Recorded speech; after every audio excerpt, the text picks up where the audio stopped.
Okay.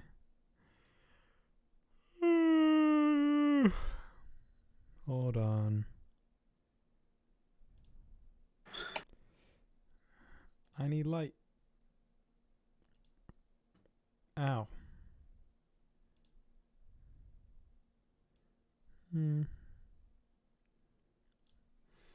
Okay.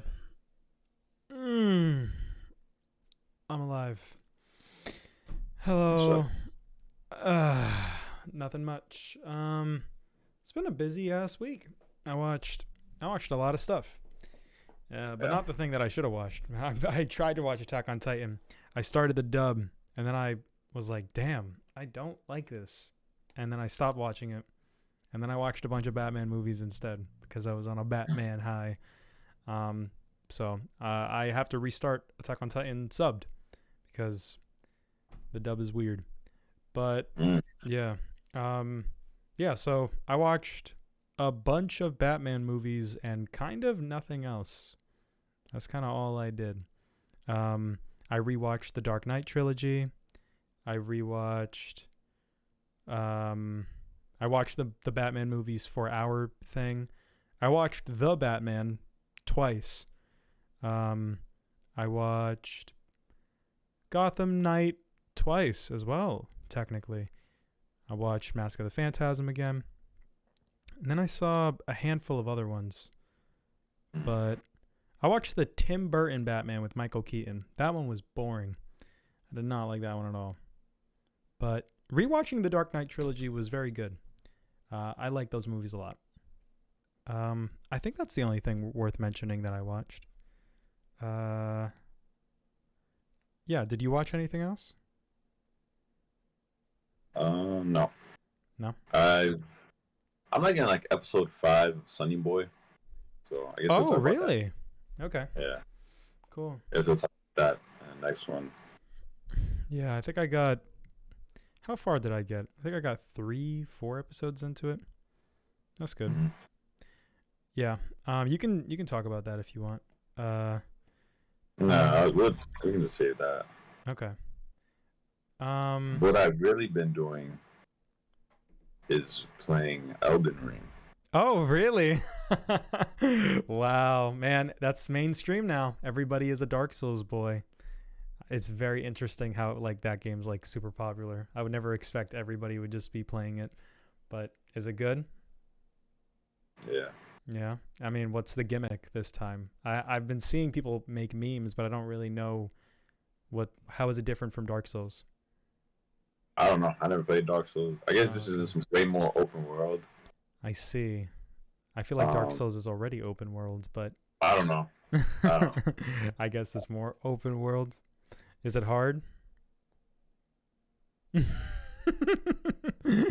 Is it? No? Yes. Okay. Very good. Yeah, I would like to play it, but it seems long. It seems like an RPG, like a whole ass game. It's co-op too, kinda. I mean, all Dark Souls games are kind of co-op, but I hear the co-op's easier. It's not like impossible to figure out in this one You know why I got this game? because everybody else got it. No. Huh? Because I've always heard of Dark Souls. I never wanted to play Dark Souls because I knew how hard it was. Mm-hmm. I got this game because I saw the Gut Sword. The gut sword is in Dark Souls though. I know, but I just saw it. Okay, is it actually the gut sword? I feel like I know that it is a reference, but it always looks like a little different, and it's like, okay. Looks like the Gut Sword to me. Okay. Is the armor there? Is his armor there? Yeah.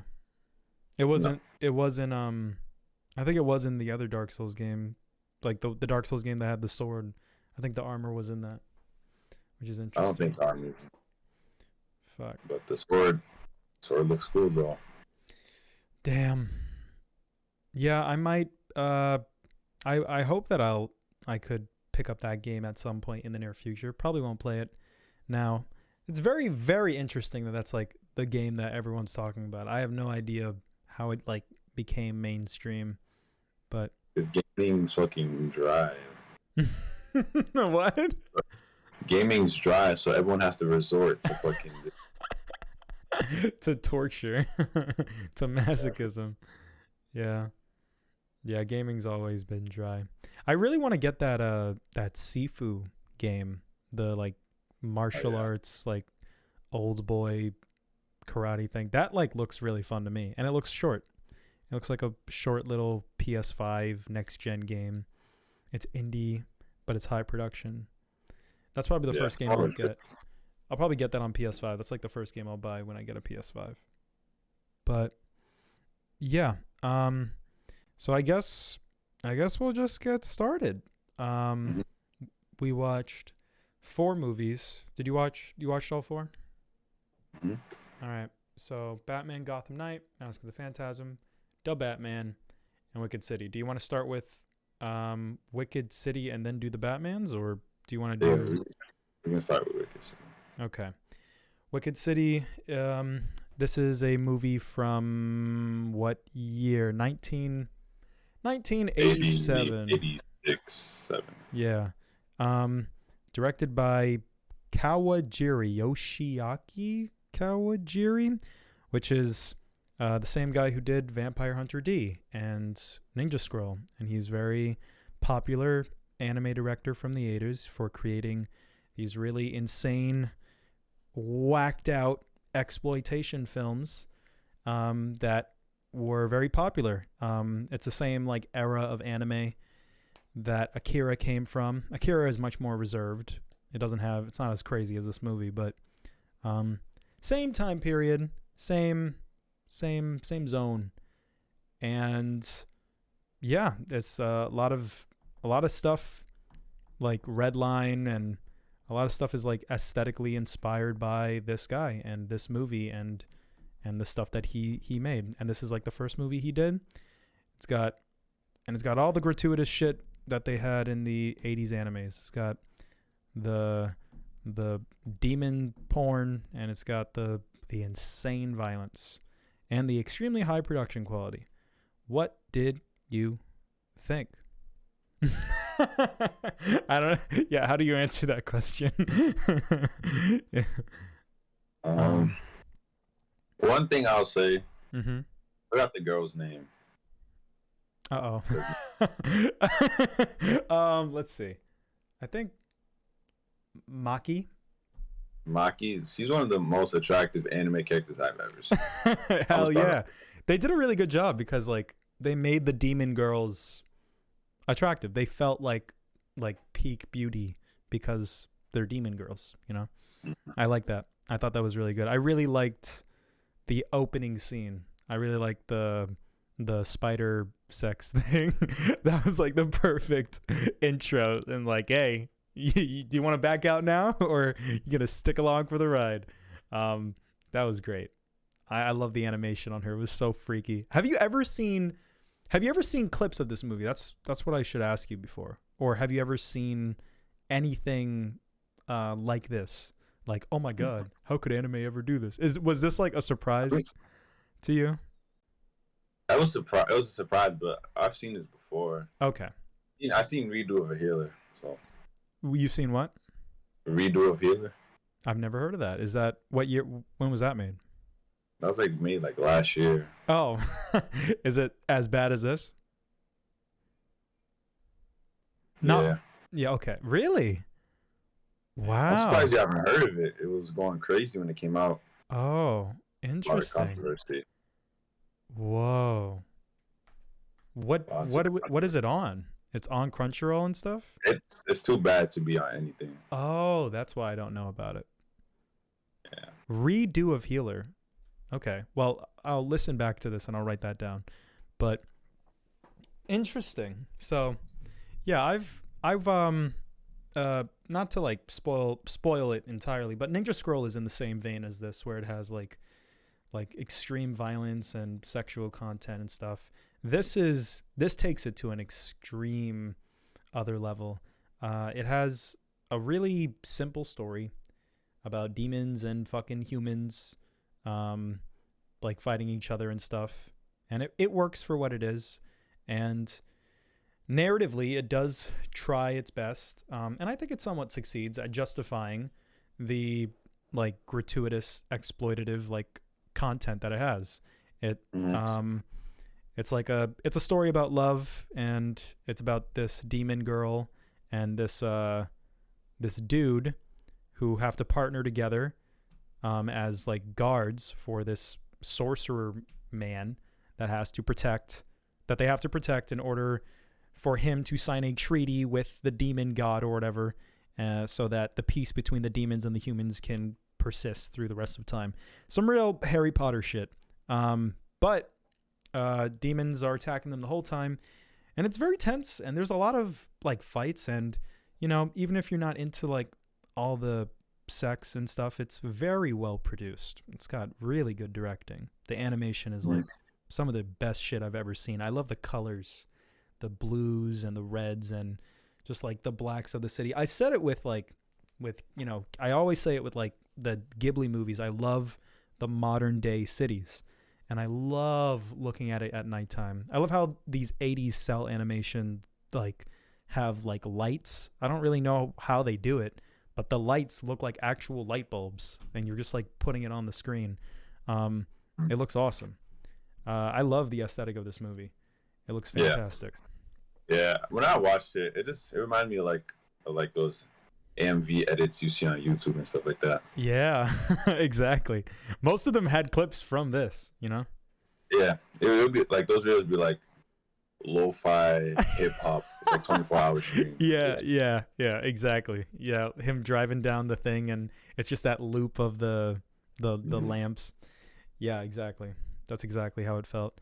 And just imagine this was like before that. Like those things that we watch were just derivative of this. Like he came up with this aesthetic, Like I mean, maybe someone had it before. Like maybe it's like, I don't know when Blade Runner came out, but I always feel like everything kind of is aesthetically following Blade Runner in that whenever it has like that neon kind of energy. But yeah, this one was very aesthetically like really cool. And I definitely, I do have stuff to say about all the like sexual stuff, but I will say for the runtime, I was thoroughly engaged throughout. I wasn't bored, and I kind of went into this scared that it was going to be boring or wasn't going to be well paced, or and it definitely has some issues, but for the most part, I think it kind of sticks the landing on having a story that, despite how simple it is and despite how short the movie is able to kind of be grand and epic and fun the entire time.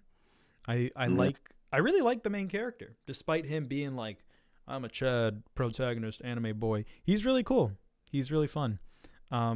He's like, I really like he's got like the James Bond, like I'm a fuck boy, but he respects this like demon girl, and the dialogue between them is really nice. I like the writing that they have, and that carries it. That carries it for me. I really like when they get to like like I don't know what happens, but a demon like does a fucking domain, and they're trapped in like this little bubble area, and he says a line to her. Oh, did you watch it dubbed or subbed?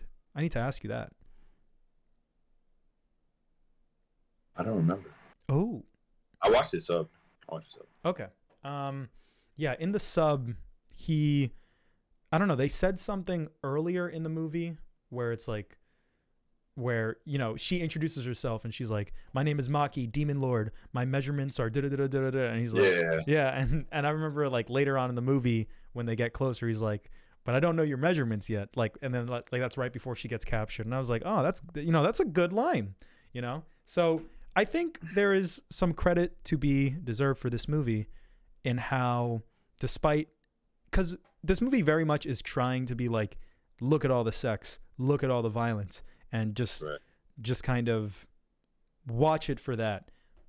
I do give credit to the movie for being able to have the thought to be able to have a somewhat coherent story, decent writing, decent characters, and a really, really nice ending. I really like the whole ending like sequence and just thematically what it represents and how it was executed. I think this movie does a lot very well. I really, despite all the gratuitous like sex scenes and stuff, I think how it builds to this like final scene where it's like these two characters that have been getting closer to each other throughout the movie, and they have like a really like loving like sex scene, even though they show you it and it's like full on, like you're seeing everything, it doesn't feel inappropriate. It doesn't feel like it is out of place. It doesn't feel wrong. It feels like you're seeing everything and you're like, yeah, like this is adding to the experience. You know, this is not titulating in a degenerate, embarrassing kind of way. This is important for the ending, but I can't say that for some of the other parts, which take up a majority of the movie. And I guess that's the main thing that's needed to be talked about when talking about this movie. But yeah, I mean, yeah, I know exactly what you mean. I knew like going into this, like that would be like the big thing that we'd have to discuss. What did you think of I guess we could talk about the sexual stuff right now if you want to, but I wanted to know what you thought about the old man, like his character. Did you think he was funny? Did you think he was annoying? Especially with the ending. The twist kind of changes a lot. These characters are always annoying. Mm-hmm. But the twist was kind of saved them a little. It saved him a little, yeah. It's I've never seen a character like this and thought he was funny. Roshi? No. Okay. Interesting. I never really laughed at Roshi. Mm-hmm. I got you. That's fair. I thought he was funny. I just thought he was very annoying and frustrating that he was like holding these characters back. And the twist at the end where it's like, yeah, I did all that deliberately to get you guys closer is it makes him cooler, but it makes it frustrating because the ordeals that these characters go through are pretty insane. So for him to be like, yeah, bro, I made you go through all that shit. I know, it's yeah, like, yeah. oh, that's exactly dude. what I thought as well. Yeah. Yeah, That's exactly what I thought. Like, but honestly, that doesn't fucking make sense. It doesn't make sense, yeah. And I guess we'll get into it now. There are not one, not two, but 3 rape scenes in this movie, and they are all I won't say they are all difficult to watch. I think with varying degrees of justification in the story, they have. I think some of them are appropriate. They are disturbing and they are difficult to watch, but they do feel more appropriate than others. I think it's very important to acknowledge that this movie does have this stuff because it ties into the themes. It's part of the story. It's about love. It's about sex.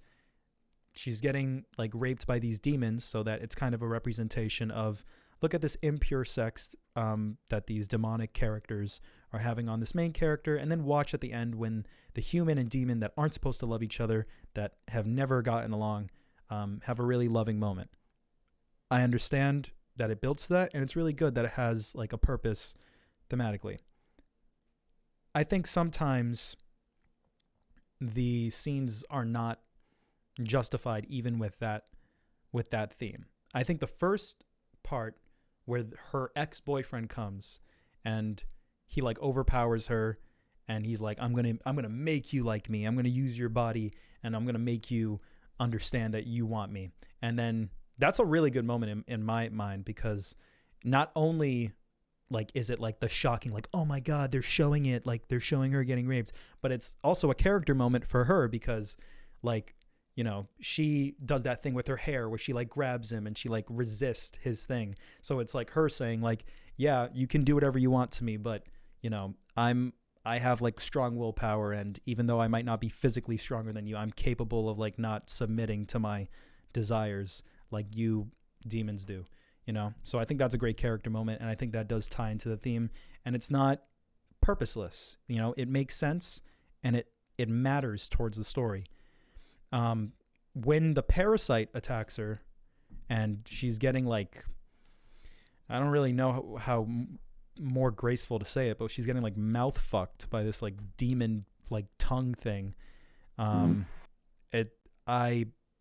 don't know if that is really. I think that one takes necessary.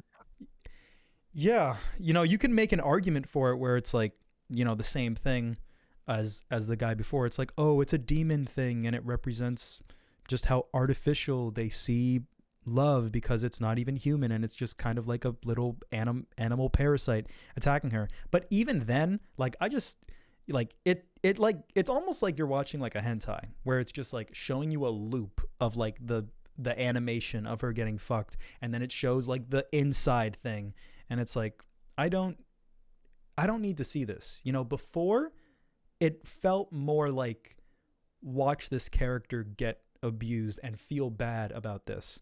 And then when you watch it in the middle, there's a weird disconnect where it feels like it's trying to be titillating. It feels like it's trying to be arousing.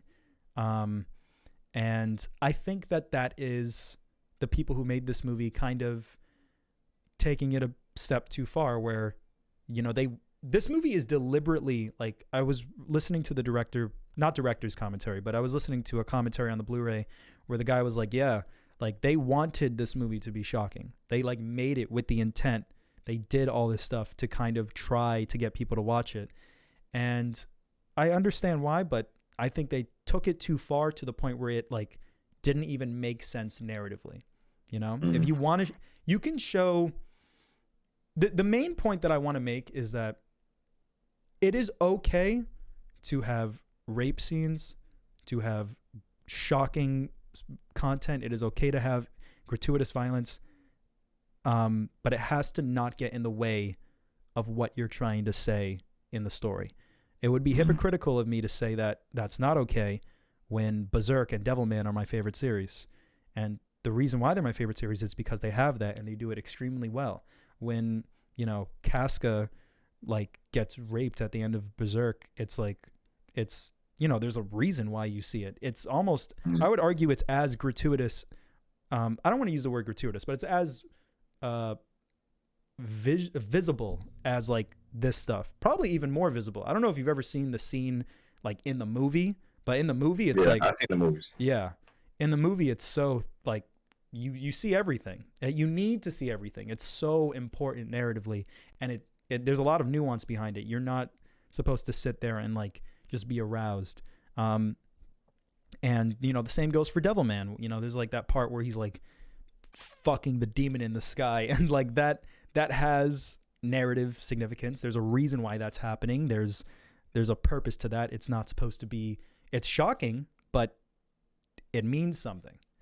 And sometimes it is shocking, and it gets in the way of what the scene is trying to say. And I think that's the most prominent.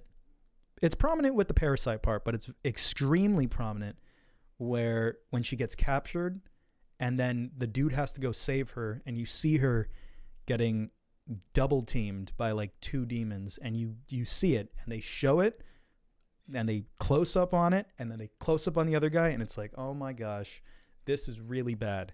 And then the guy saves her, and then she's just like, oh my God, you saved me. Thanks. All right, let's go. And it's like, dude, like, how are you going to just walk that off? Like, you can't, there's no way that this character is going to go through that and then just be like, I'm glad I'm good now. She's grateful that the dude saved her, but you know what I mean? Like, maybe if that happened like off screen, like maybe if they didn't show it, you as an audience member could be more accepting, because like you didn't visibly see her discomfort, but you see that she's like not happy, or she's not like really handling this situation well. She's not like, oh, I'm powering through this. Like, she's clearly not. and it gets in the way, you know. The shocking content gets in the way. Like, like even if you want to be, let's like use like hentai as a comparison. If you want to have shocking content in like the hentai, if it doesn't get in the way of the story and like that's the point, then that's the point, you know? But it gets in the way of the story that you're trying to tell. It ruins the scene. How am I supposed to invest in her emotional moment of like, oh my God, thank you for saving me, guy who's not a demon, when she just like, when I just saw her like just get brutally molested for like over an hour. Like she shouldn't be okay. But you know, it probably would be fine if they didn't show it. I'd probably be able to suspend my disbelief and be like, oh, she's a demon badass, like monster girl, you know, she's able to power through it. You know, she powered through the other ones. She was like, you know, empowering in those things. And that's another thing. She's a badass demon girl that's so cool in the beginning of the movie. And she still does cool stuff even during those scenes. Right? When she gets raped in the beginning, she does that thing with her hair and she like stops the guy from like continuing. She resists her lust. When the parasite, even when they're showing the gratuitous like mouth, like oral thing, she breaks the domain and she's like, okay, you can escape. And that's pretty cool. It's kind of hard to invest in those cool scenes where she's being empowering when I'm watching these things that are so in contrast to that. And the final scene just takes it, the final rape scene just takes it to a point where it's like not believable anymore. I understand this is a badass demon girl, but it makes no sense. And I don't want to spoil Ninja Scroll, but Ninja Scroll also has a rape scene, and it's much better handled in that movie from what I recall. And I was just comparing to that one the whole time, and I was like, damn, like narratively, like it's unacceptable, you know?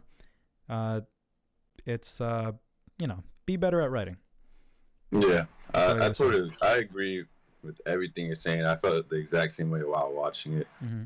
It was too much, even for this type of story, you know? Yeah. It was like, it's like they really were like relied on like that to like capture you, like, like, oh my God, this movie's so crazy. Like, yeah. Yeah, and I want to make. Go ahead. It really does take away from the story, and then like just for the old guy to be like, yeah, I was like, I was protecting you guys. It was like, yeah, for sure, bro. It's like, I know. That shit was fucked up. It was. When you really think about it, it's like, dude, like what the fuck? Like, how could you do that? Yeah, like no one fucking questions it either. It's like, all right. Yeah, and I think it's like they expect the viewer to just move accept the fuck it. on the ground. Yeah, it's really upsetting. And I think that if there was a little bit more restraint, then it would make the movie a lot better. I think that the movie can play out narratively the exact same way. I think that she can get raped like 3 times and the movie can make sense. But maybe if you just didn't like present them the way you did, where it's like I'm watching porn, then maybe it wouldn't be that way, you know? Right. And I also want to say that I said it already, but you know, I want to drive the point home. I'm okay with something being shocking. If you want to create like a torture porn, like insane, like, oh my God, I can't believe it. Go ahead. You have all the right to. If that's the main point of your thing, just for the sheer sake of being shocking, that's fine. There's anime that have barely a story, but it's just, oh my God, look at all the violence happening. You know, there's movies and anime that are like that. And if you want to make that's fine. But you did make a story, you know? You did like make a story, and that is the focus. And there are like really serious themes, especially when the themes are about sex. You need to kind of handle it properly. And it doesn't. So, yeah, that's really upsetting. Yeah, and like redo of Healer, like the shit in that is the same level. It's like it's the same level of Wicked City every episode, but it's like, but it doesn't. I'm gonna look it It's up such as like, you talk. Go ahead. yeah, I want you to look out how the characters look like. Redo the Healer. Redo of Healer. Redo of Healer. Oh, it looks like a normal show. Exactly, but that show is like just as shocking. Mm. And that show, and the thing is, in this show, in Redo of Healer, there's no real like Plot, like narrative or plot like Wicked City. This is just like this dude fucking off, and he does that shit every episode. He has like, there is a plot and he has a goal in mind, but right. all the other things he does is just like, yeah, but the real focus is to just be shocking and to just be like, hey, look at this. It's every episode. It's just it's hentai. Yeah. And that, you know, for what, if regardless of your personal preference, I haven't seen it, but by what you're describing, it feels like that show achieves what it's going for more than what this is going for. Am I incorrect? No. Yes. Okay. Wait. No, I am not incorrect. Okay. Sorry, I misinterpreted that. Yeah. Yeah, I feel like Redo of Healer is really going for that specific crowd who would want to see this in like this fantasy world, you know? Mm-hmm. And like the plot, no one's watching for the plot. Everyone's watching to see this shit, but in Wicked City, like the plot is good enough for you to just watch it without none of the bullshit. But I genuinely think that the focus of the film and like there's a lot of amazing things that like support the plot. I talk about the sex scene in the end. I love the ending in general. It's like, despite how depressing this movie is, the ending is so happy. It's such a happy ending. Like I smiled at the end. I was like, oh shit, let's go. Peace among the demons. I love the ending, and I love some scenes. I think there's like the part where there's like that demon girl that's like fighting the main dude when he's about to save the girl, and her like she takes off her shirt and her chest like turns into like this grotesque vagina, and there's like this psychedelic sequence where he's not like having sex with her and he's not even touching her, but he's like entranced by the vagina that grew on her body, and it's supposed to be a representation for her like seducing him with lust. And then, you know, the screen turns white and there's all this like ooze on the screen, and it shows him, and he's like you know in disarray, and he's like, oh, I'm succumbing to the lust, and the camera pans to the side, and then it shows him like reaching for his gun, like and he go boom, and I was like, oh shit. So it's like you're being shocking, you're being edgy, you're being cool, but you're also servicing the story, you know? And, you know, Wicked City really was, the story really was the priority. But that feels like the creators kind of lost sight of that occasionally throughout the film. Not the entire time, but there were beats where I was like, oops, you slipped up, buddy. Probably shouldn't have shown that.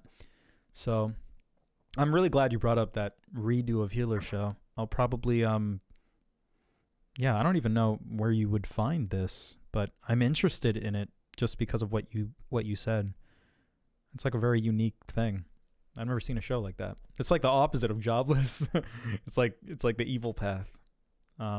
Is it an isekai? It looks like one. It has that thing. No. Interesting. Yeah. Well, do you have, I really liked the, is it? Yeah. All these shows are fucking insane. Yeah. I wanted to, I don't know what my favorite like scene was. I really like, it's funny because last week I mentioned a horror movie called The Thing, and I need to look up when that movie came out because there are some things in this movie that are just like literally they take it from that movie. Like look up Head Crab The Thing, and you'll see like a thing that looks exactly like when that dude's head like fell off his body and like he walked like a crab like along the ground in the beginning of the movie when they're at the airport. Yeah. I don't know if you can see it, but I see it. Yeah. It's like, oh my God, that's the thing. I wonder when that movie came out, because they literally just took that.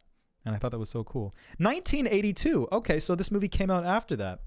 Yeah, and there's like all these like tentacles coming out of the dude, and you know, tentacles is like a normal anime thing, but there's like a scene in the thing where like a dog gets like possessed by this creature, and like a bunch of tentacles come out of it like a parasite. And the final scene, where the final fight where that bad guy has all the tentacles coming out of him, it was animated in a very similar way to the movie. A lot of odd references to the thing, or inspirations, at least. Very cool. Made me happy. I liked Maki. I thought she was cool as fuck, despite how many times she got raped. Like, she was badass, and I like that she kind of did the finishing blow on the dude. I loved her nails. I loved how they represented that. Which brings me. Oh, I'm so glad I remember this. The cover. The cover's really good. It's amazing. Oh, I'm looking at it right now. Yeah. It's a fantastic cover. Yeah. I love it. Like the red line that goes through like represents her attack. You know, the gun, like the bullet hole in the glass, it represents like his attack, and the red line represents her like fingernails. And I was like, "Oh my God, when you watch the movie, the poster makes more sense. Holy shit." It's really cool. It's a nice poster. Yeah. Maki was really cool. Like I said, like, cool characters, cool story, was held back by the sex scenes. And so I wanted to also ask, like, you know, the twist about the guy, like orchestrating everything and being like, oh yeah, like we wanted to get you guys together, so that, you know, we could create like a demon, like, I don't know, Jesus Christ, you guys could make the Antichrist or whatever. Like, so like that's bad because he, you know, basically got Maki like raped like multiple times. But I also thought it was bad because it kind of erased all the stakes of the entire movie. I kind of thought of it as like, oh my God, the demon world is against these two, and they're like, it's these two against the world kind of thing. And then to kind of realize at the end of the movie, like, oh no, it's just like these 5 people that are like being weird and annoying. It's like, ah, come on, like really? It kind of erases a lot of the stakes, especially since the one who's supposed to be the weak one, like the main character, the guy who's the human, kind of like mops people. Like he like kills like the main baddie when he saves Maki, like the guy who can regenerate. And it's like, that makes the main character look badass, but it makes the stakes kind of like, oh, okay, you know. That's something that I felt. Did you feel that way at all, or? Initially when that came out, I just thought about the whole Maki thing. That doesn't make sense. And the reason I said I saved him a little, because at the time when I saw it, I was like, I saw him as like, okay, he's just not just the annoying perv guy. Yeah. Like, he had the little fight scene at the end. Yeah. He thought it was a little cool, but all in all, like, it didn't really add anything. Mm-hmm. It just added to him. Like, he just had a cool fight scene at the end. Yeah. But all in all, it was. I never even thought about the stakes thing. That was a great point. That's how it felt for me. And like rewatching, I kind of like tried to watch it again. I didn't sit through the entire thing, but I was like, damn, like it trivializes a lot of things, you know? And I don't want to get too technical about it, but there's like a blue lightning throughout the film that like kind of aids the main characters sometimes. Like the lightning kills the Spider Girl when the main 2 characters are incapacitated, and then the lightning saves Maki. It like unhandcuffs her like during the fight scene when they're trying to save her, and then it's revealed at the end of the movie that was him, and the old guy has the lightning powers, and he was kind of helping them because, you know, he said he was protecting them the whole time. And then you look back on the movie and it's like, oh, this is how they were getting protected by him, right? So it's a question of like I don't know. You could ask like, why didn't he help in this situation or in that situation? You know, like there was some time, because if he's so overpowered that he can help from like a long distance, then like, I don't know, like what the fuck? What were you doing when you? I don't know. Like, I guess he said like, "Oh, I put you through these ordeals intentionally." So I guess like he was intentionally not helping at certain points, and he only helped at like the last minute. But once again, the stakes are low because you have this OP god that's just kind of sitting around, like not doing anything. Yeah. And it also is kind of weird. It's like, the movie's like, oh, look how OP he is. He was helping them the entire time. But narratively, like when he like swallows the parasite out of the girl's like tit from like the bathhouse or whatever, like the brothel, he does get like fucked up, and they are like trapped because of his incompetence and because of his fuckery. So his fuckery wasn't even like an act. Like he was being like a fuck boy, and he did like fuck things up for them. Like that wasn't like I was intentionally letting you guys get captured. That really was like a oopsie, probably should have, my bad guys, and it's like, oh, it makes him look even lamer in that sense. You accept it because he's lame out the gate, and it's like, oh, what a fucking idiot. But for him to be a badass and to still do that, it's like, bro, come on. Yeah. But yeah, that's Wicked City. Do you have a favorite fight scene? I really like the first one with the dude with the glasses in the hotel. I love the butler or the Alfred guy, whatever his name was. He was cool. I don't really remember any of the fights. Yeah. Okay. I think that's all we got. So there's actually a sequel to this movie, apparently. Demon City Shinjuku. Have you seen the poster for that? Mm-hmm. Yeah. I don't know if you're interested in even like watching any more stuff like this, but I will say like Ninja Scroll is good. You should watch Ninja Scroll, at least. Yeah, I already had Ninja Scroll on my watch list. So. Okay. And I haven't seen Vampire Hunter D yet. I do still want to watch that. I don't even know if there's any like sex stuff in that movie. I just think it's edgy and dope. So we should check both of those out. And I don't know if you want to check out Demon City Shinjuku, but I still do, because as flawed as this movie was, I did derive a little bit of value from it. I do think it's cool, and I am happy that I watched it. So yeah, I'm going to give Wicked City a 5 out of 10. Do you have ratings? I give it a 5 as well. Okie dokie. So now it's on to Da Batman. I guess we'll talk about Batman Gotham Knight first, and then we'll go to Mask of the Phantasm, and then Da Batman afterwards. So Batman Gotham Knight, I recommended this because it was like an anime anthology, animatrix kind of thing. I guess Warner Brothers kind of saw the success of the animatrix, and they were like, hey, let's do that for Batman. And I already saw this movie a while ago, and I kind of had like mixed feelings on it. I was like, oh, it's okay, 6 out of 10.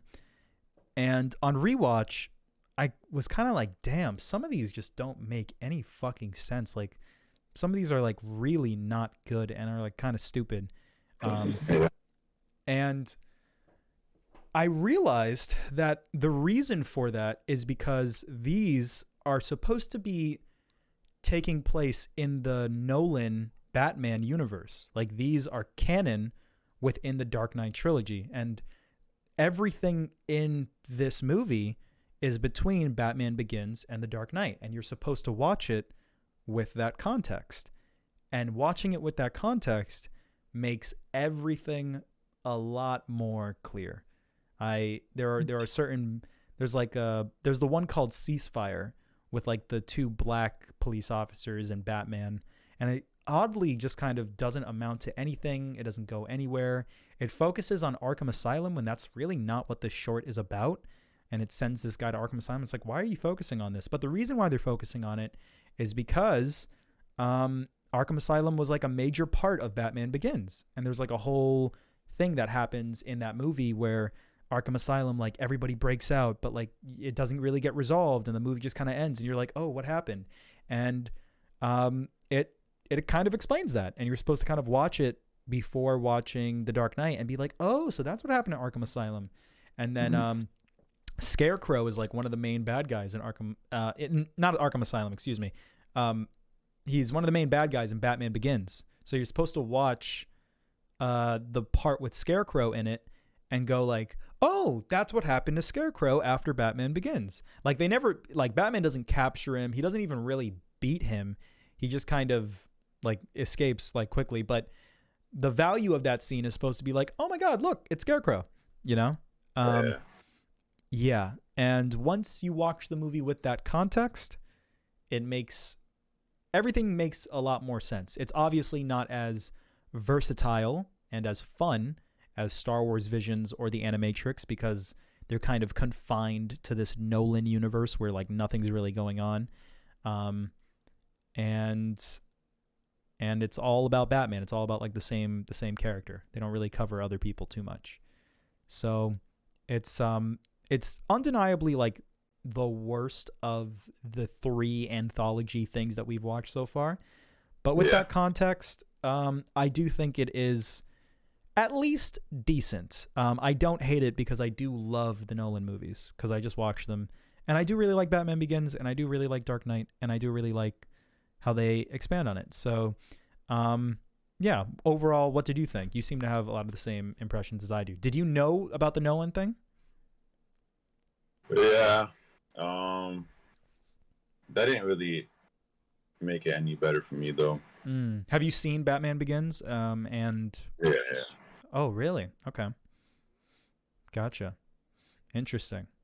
So, I don't know.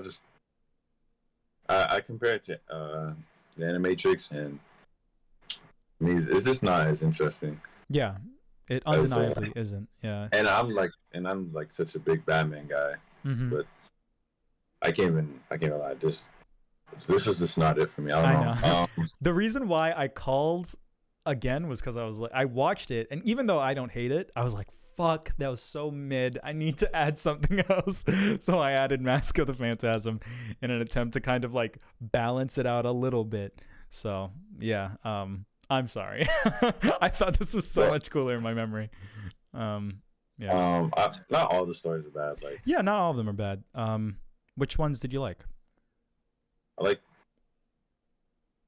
I did not like the Light Yagami one.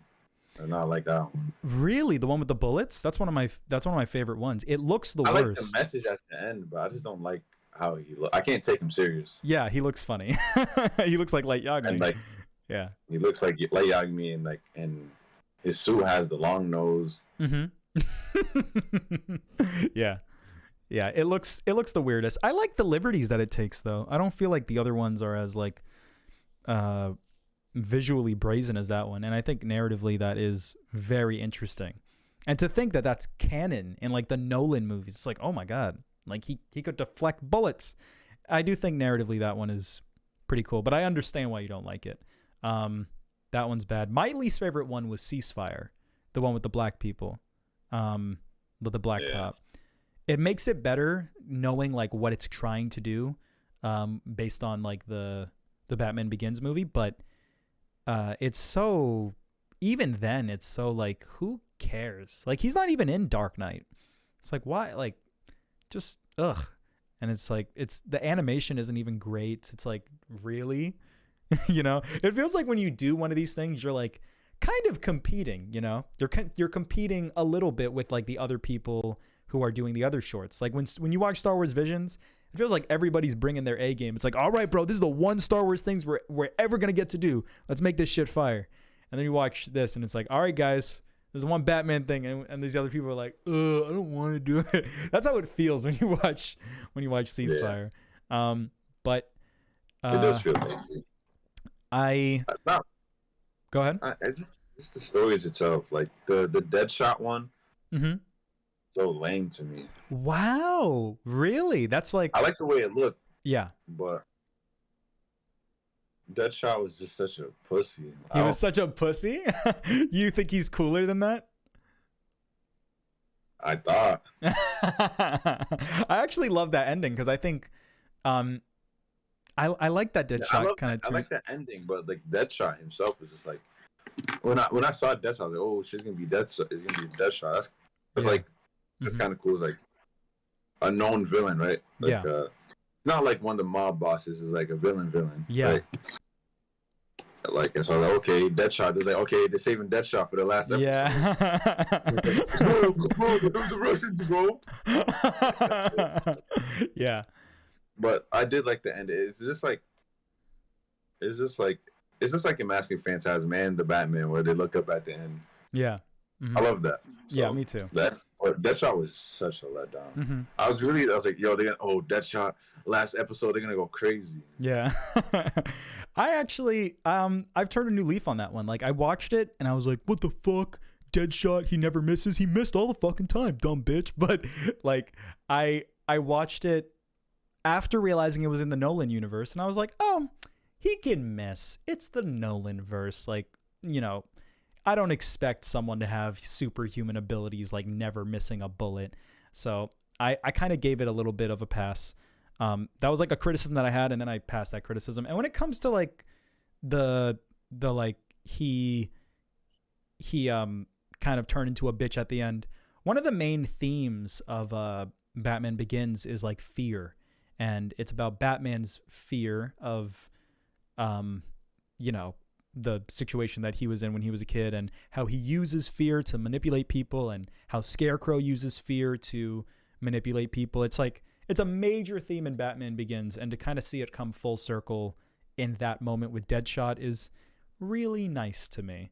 And I don't think it invalidates Deadshot as a character, it just kind of bolsters Batman.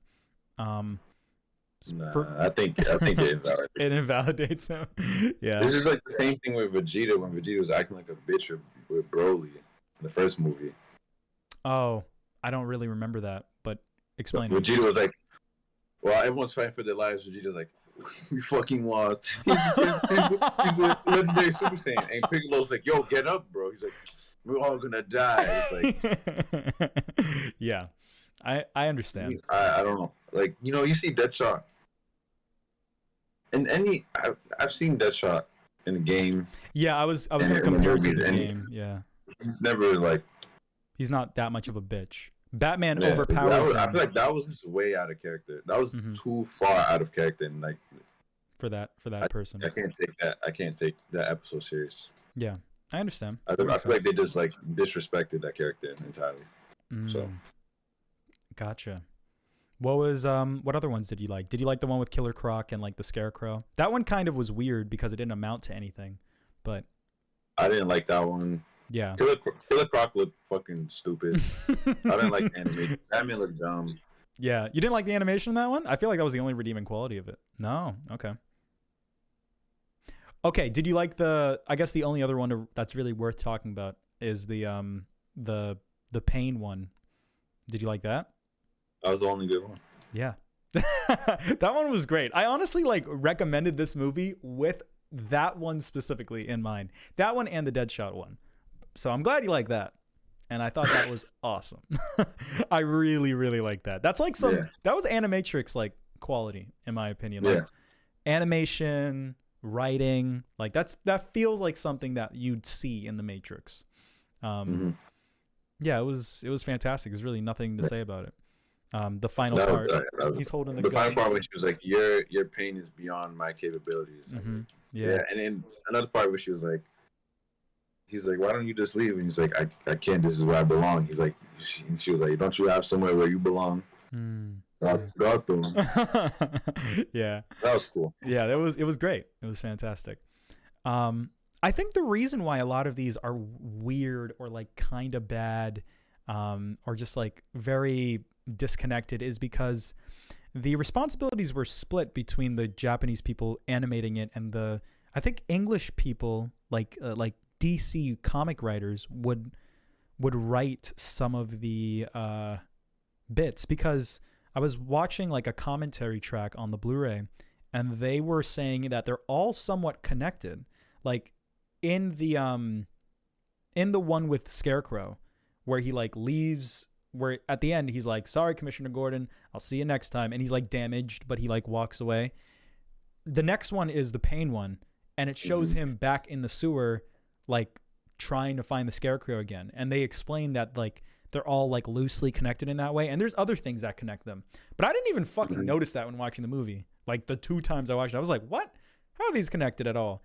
Because it's weird, because they all have different animation styles. Like, how the fuck are you supposed to even know that they take place in the same universe unless someone tells you, you know?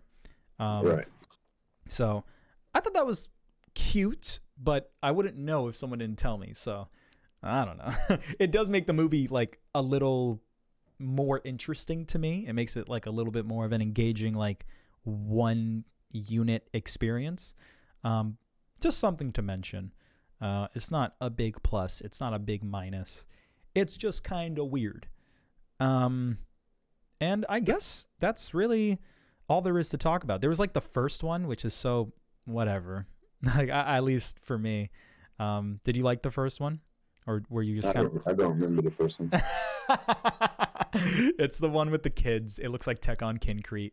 It's like oh. I remember Batman being a shadow. No, he had wings, dumbass. Yeah. And That's probably good.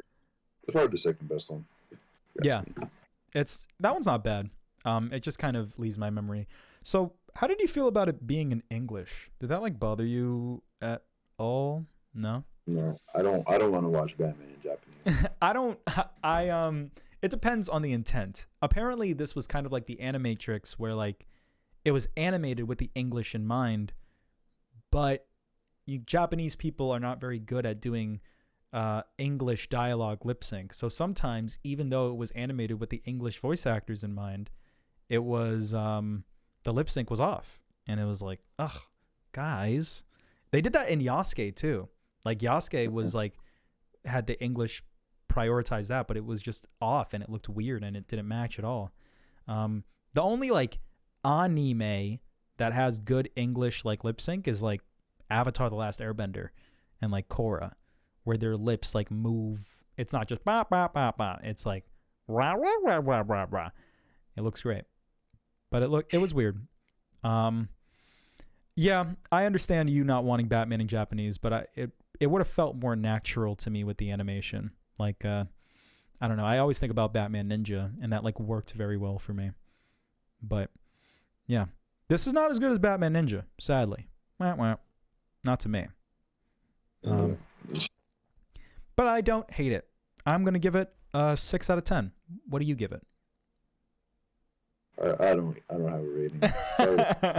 It's okay. You can give it a low thing. 4. 4? Yeah. All right. Now we're gonna talk about. Let me end the recording real quick. Mask of the Phantasm. So this is. I recommended this because it was short, and I watched Gotham Knight, and I was like, fuck, man, he's going to be so disappointed. I got to recommend something else. So I recommended this because I had already seen this one as well, and I liked it the first time I watched it. And this is considered by basically everyone who's seen it to be like the best Batman animated movie thing. And, I've seen that as well. And I don't know if you've seen it before. Have you heard about this movie before? No? Have you you didn't know anything about like the plot or anything? Nope. Good. Neither did I when I first watched it, and that really aided the experience. Are you familiar with Batman the Animated Series like at all though? Have you ever watched the show? Interesting. Did you like it then? Did you enjoy this movie? Did. Okay. Awesome. Me too. I thought it was really good. Yeah, I thought it was great. Yay. I was I never. I'm a big Batman guy, and I never seen this Phantasm person, right? So I'm trying to figure out who it is. Blah blah blah blah. Yeah. And, yeah. Fucking. What was I gonna say? Yeah. So I never seen this character before, so that automatically made it interesting. But also, I thought because I've seen that a lot of Batman fans say this is one of the best animated movies. Yeah. So I'm like, why haven't I seen this character before, right? Right. In anything. Mm-hmm. So the movie goes on, yeah. He looks cool. Mm-hmm. Cool power. Yeah. And that's all great. But then because I wasn't spoiled on anything. Then when Joker pulled up, were you happy when that happened? Yeah. No Okay. one's mad to see Joker. Yeah, No one's like, fuck, dude, whoa, why I did had- they bring Joker out, yeah, bro? I had the exact same reaction Isn't it like because Batman vs Superman when they bring out Doomsday and everyone's like, bro, like fuck Doomsday, like yeah. no one's gonna say fuck Joker. So Right. Yeah, I think when they brought Joker in, it really he didn't detract from the main story either. He was very expertly woven into the plot without taking over what had already been kind of the story going on, you know? He really spiced it up. He made it fun. He made the climax enjoyable. Yeah, he didn't. Yeah, and at the end, you're not even like thinking about Joker. Yeah, I know. So he is woven in perfectly. Yeah. Yeah. His reveal is so fire. It's like, wait a minute, draws the smile. Oh no! Like, it's so good. Yeah, that came out of nowhere for me, bro. Yeah. Good thing I wasn't spoiled. I know, right? It I made saw it. him. I was literally like, It's like an anime. It's like, oh my god. yeah, that was dope, and he was funny. Mm-hmm. Yeah, dude, think he's actually he- like amazing in like this show and like the Batman animated series universe. Like his writing is so good. Yeah, he was done really well here, Mm-hmm. and he actually made me laugh. I forgot what he was saying, but I remember laughing. Yeah.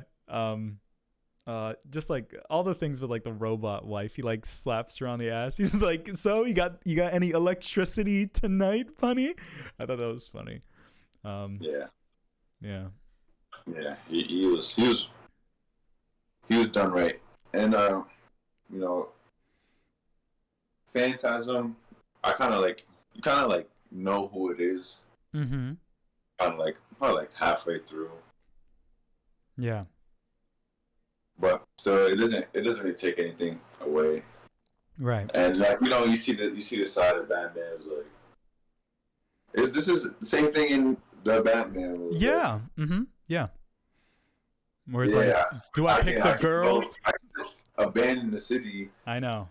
have a life with the girl, but Yeah. I'm the Batman. I know. Do I pick the pussy or do I pick the fight the bad guys? Yeah. And it's the same thing in Gotham Knight at the end. Yeah. But and I really love that about Batman. Yeah, me too. And I love how the Batman does as well, but Yes. I love how it's done in this. Yeah, it's executed. What is pretty the well. final scene of this movie, though? Like, how The does it final go? scene is Batman looking up. It shows the girl on the boat. It shows her, and it's kind of the reveal that like she survived. And the guy's like, I forget what he says exactly, but he's like, I don't know. There's like a dude that like walks up to her and like he says something, and then she says something sad, and then it cuts to Batman, and Batman is wearing the mask. He's like, bah, bah, bah, bah, bah, bah, and then it cuts the credits, and it plays this like R&B song, and it's like, oh my god, this song is so good for a fucking Batman movie.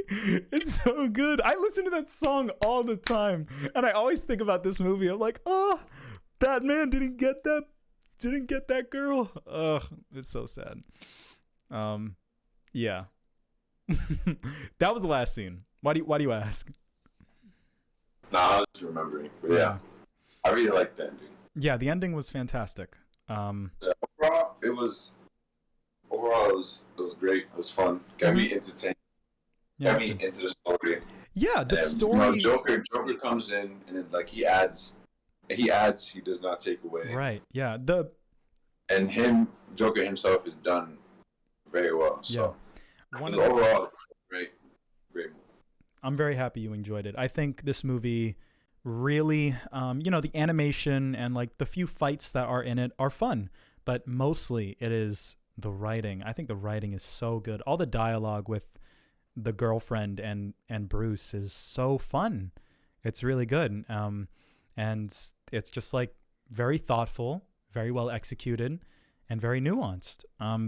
It's great. There's like some really good lines between them, and I remember like when I watched it for the first time, like the part when Bruce Wayne goes to like his parents' grave, and he's like, I didn't know that I could be happy. You guys understand, right? It's like, oh shit.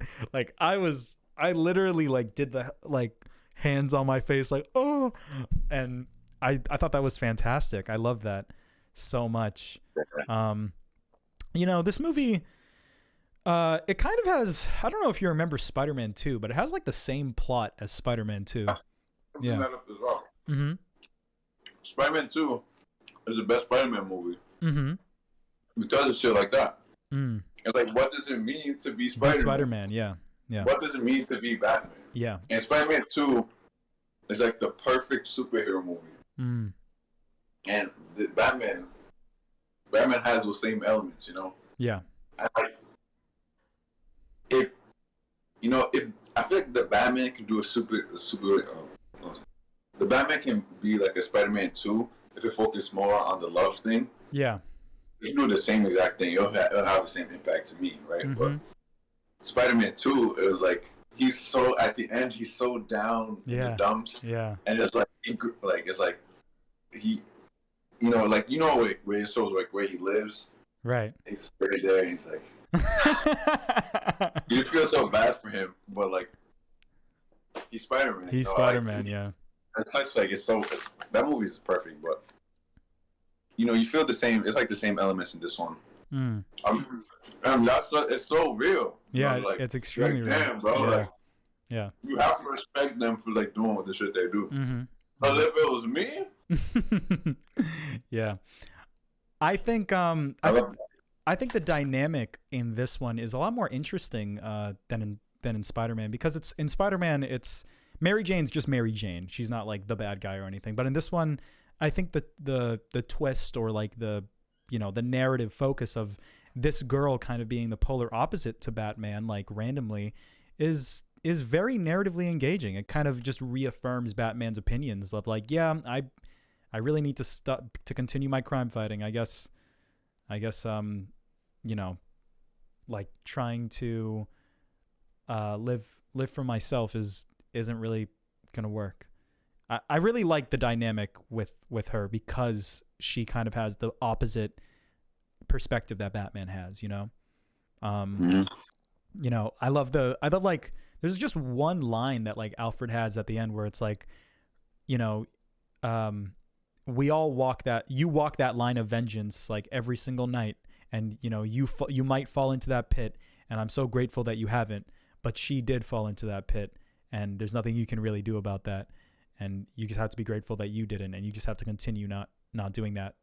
He was saying that to Bruce like in the final, like near the end of the movie, and I personally find that to be more interesting than Spider-Man 2. But I'm glad, like, yeah, I make that comparison because they are basically the same story. And when I was bringing up like Spider-Man 2, I wasn't comparing it to this movie. I was comparing it to like if they did this in like live action. Yeah. I agree with you. I like how it is done here better. Yeah, it's interesting how they haven't done that. It's really interesting, But kind of. Yeah, kind of with the Batman. But I think this movie stands on its own merit, even though it's animated. I think it, I hold this movie up to the same candle as the other Batman movies as being pretty fucking great. I think it's extremely well written and really awesome. It's less than an hour and 20 minutes, and it doesn't waste a second.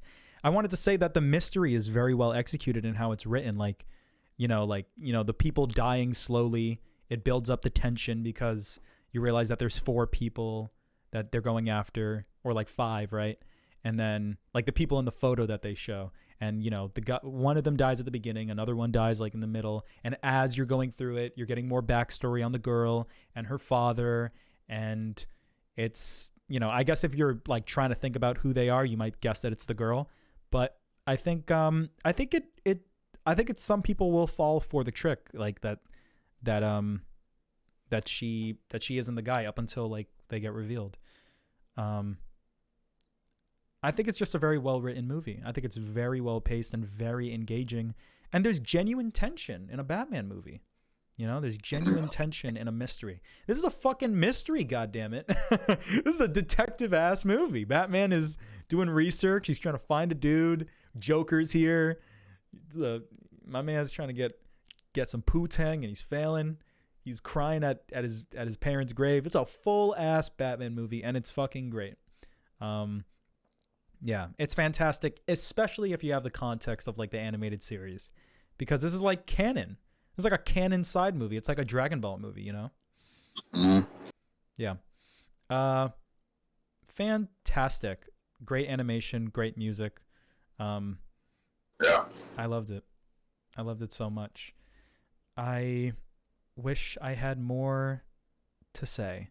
Yeah, this movie is really the whole like shebang when it comes to Batman. Yeah, it's the whole thing. Everyone needs to watch this movie if you're a Batman fan. This is like obligatory viewing.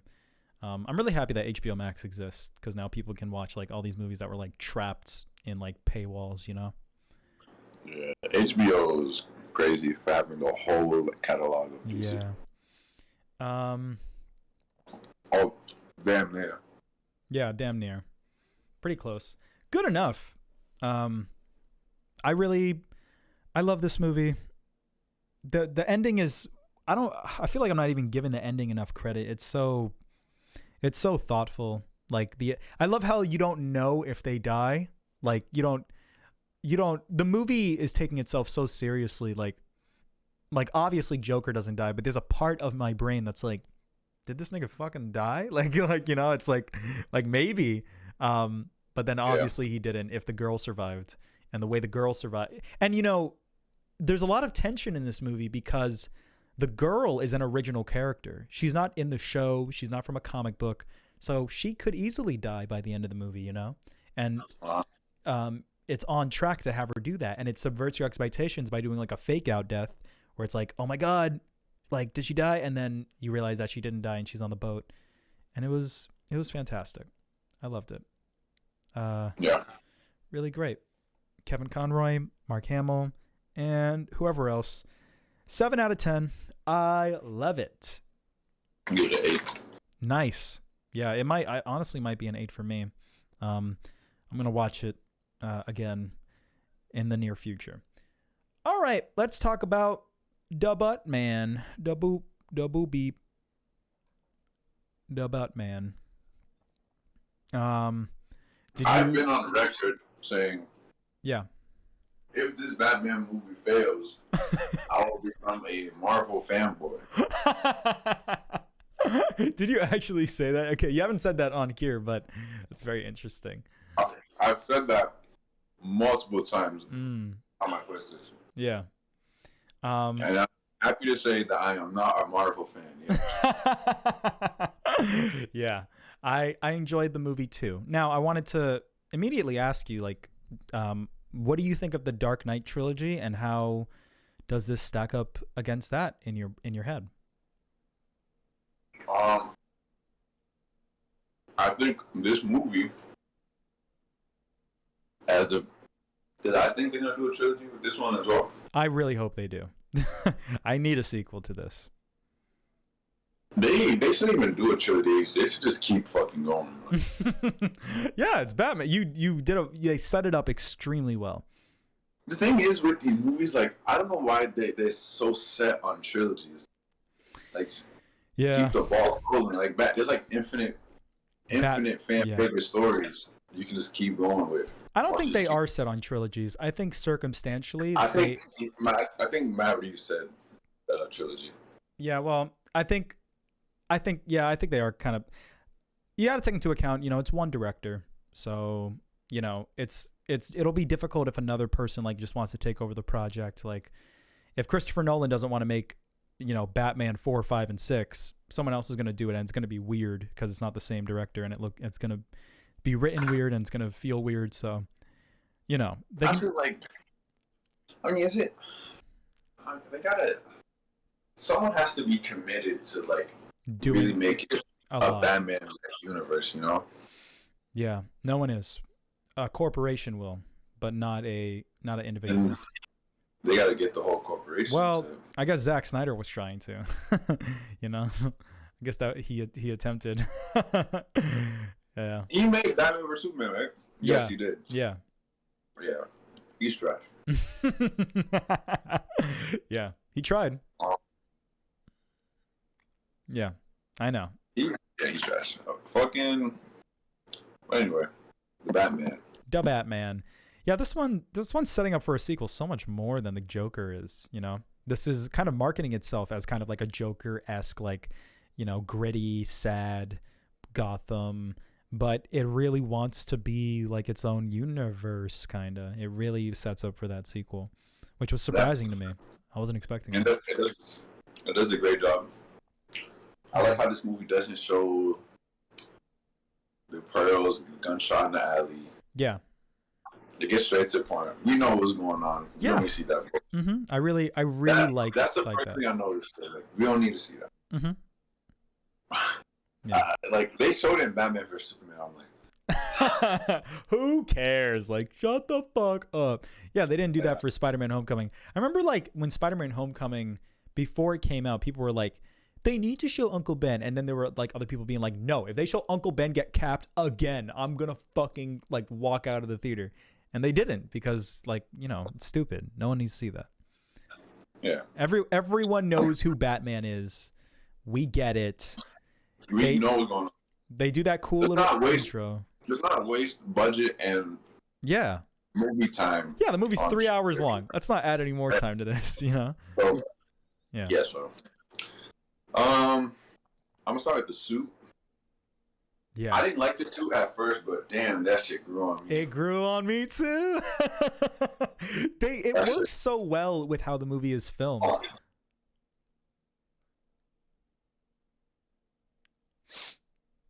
Yeah, that shit fucking grew on me. You know, I think it's my favorite cinematic fucking movie suit. Yeah, there's not a lot of competition. It's the Nolan movies look funny. He looks silly in the Nolan ones. Oh, fucking the Batman vs Superman suit.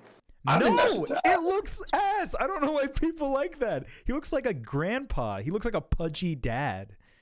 He looks I don't know why people like that suit. He looks fat. You can clearly tell it's padding and it's like not real muscle. Like don't try to emulate the comic book into real life. It's not going to work with body proportions. Yeah, like Batman in the comics is like so fucking shredded. Like you just can't pull that shit off. Exactly. That's what they're trying to do. But it looks like the Arkham games. That's why the new one looks fantastic, cuz it's like metallic and it works really well in the rain and like in contrast to like light. And it looks the coolest one. It's the coolest looking one. Let me show you. This is what I would want the suit to look like, right? Mm-hmm. I'm keep in mind. I know this is the cartoon. Right. Like I love the suit. I love suits like this where the cape goes over the shoulder, right? Yeah. And I know this doesn't work in like combat, but like while he's like just doing his detective shit, which is like most of the movie, if he just had the cape over the shoulder, that would be so fucking cool. Like this shit right here, like he looks so fucking cool. I love this shit right here. Dude, I love that version of Batman so much. He's so gangster. Yeah. Like, that design's amazing. The cape, like the over the shoulders, to me is like it doesn't get any better than that. Like the thing is with this suit that I didn't like was the collar. Yeah, Lewis said the exact same thing. He was like, "What did you guys think of the collar?" And I didn't even notice it the first time. I was like, "What collar?" And then I watched it the second time. I'm like, "Oh yeah, he's got like a little like turtleneck." Fucking, I don't like that. I know that in the trailers. I got that in the trailers. I was like, "Fuck." It looks really funny, like when you first see it, because it's so like round on his head. It's so big. I don't know how to explain it. This is so off-putting. Yeah, the little thing, I completely understand why it bothered other people, but it just kind of blended into the rest of the costume for me. I didn't mind it too much. Yeah, I didn't really like it, but yeah, by the end, I didn't notice it. Mm-hmm. Like I said, it's my favorite suit. Yeah, it feels the most Batman-y. I don't know. It looks like the Arkham games, like, and I really do connect with it in that sense. And aesthetically, the rest of this movie. Go ahead. I was gonna say it's way better than the beefy-ass one. Yeah, it's way better than the beefy-ass one. It's better than the Nolan one. Like if you see it in like the daytime, it's gonna look cool. Yeah, you can't say that about the Nolan one. One of the biggest criticisms in Dark Knight Rises is like Batman looks fucking stupid in the daytime. He looks like someone wearing a Halloween costume. But this guy, I don't know, maybe in the daytime it would look kind of silly, but he looks awesome. He looks great. Yeah. Robert Pattinson did a great job. Yeah, I think he did pretty good. Twilight Boy is glowing up. He's a good actor. For a young Batman, I feel like he did perfect. Yeah. This is how I would envision him. Like, a young Batman is still super salty. Yeah. He's still so mad. Yeah. Like, he doesn't smile. Mm-hmm. He doesn't fucking laugh. He's not. Yeah. Like, that's the thing with with the BVS one, or like the Justice League Batman. Yeah, they were making jokes. That's fine, because Batman, like, that's the old version of Batman. Yeah. He's like gotten out of this depressive rut. Yeah.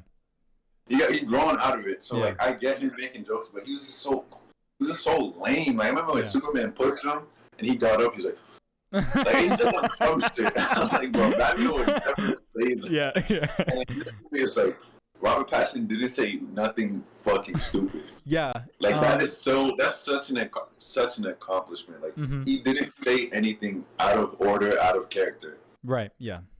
And he kept the same tone. Like, it's not like he's really happy at the end. It's like, dude, he's still like fucking. I like that even in Bruce Wayne form. I don't want to say best, but like one of the consistent elements of Batman is like, hey, I'm gonna be Bruce Wayne. I'm gonna act completely differently than how I act when I'm Batman. But when he's like Bruce Wayne, he's so like in his Batman mode that he's just like, fuck. Like people talk to him and he's like, what's your name? Shut up, bro. I love that. I love when he goes to the funeral and he's just like, the mayor's like, hey, Bruce Wayne, and he doesn't even say anything to her. He's like, I know. The same thing with the cop. The cop was like, Bruce Wayne. Yeah, because he's listening in on their conversation and he doesn't want the guy to like notice, you know. Yeah, if he was older Batman, he would do that in a much more stealthy, graceful, you know, sexy billionaire Bruce Wayne kind of way. But he's just an edgy kid, and I love that. Yeah, like him as Bruce Wayne was great.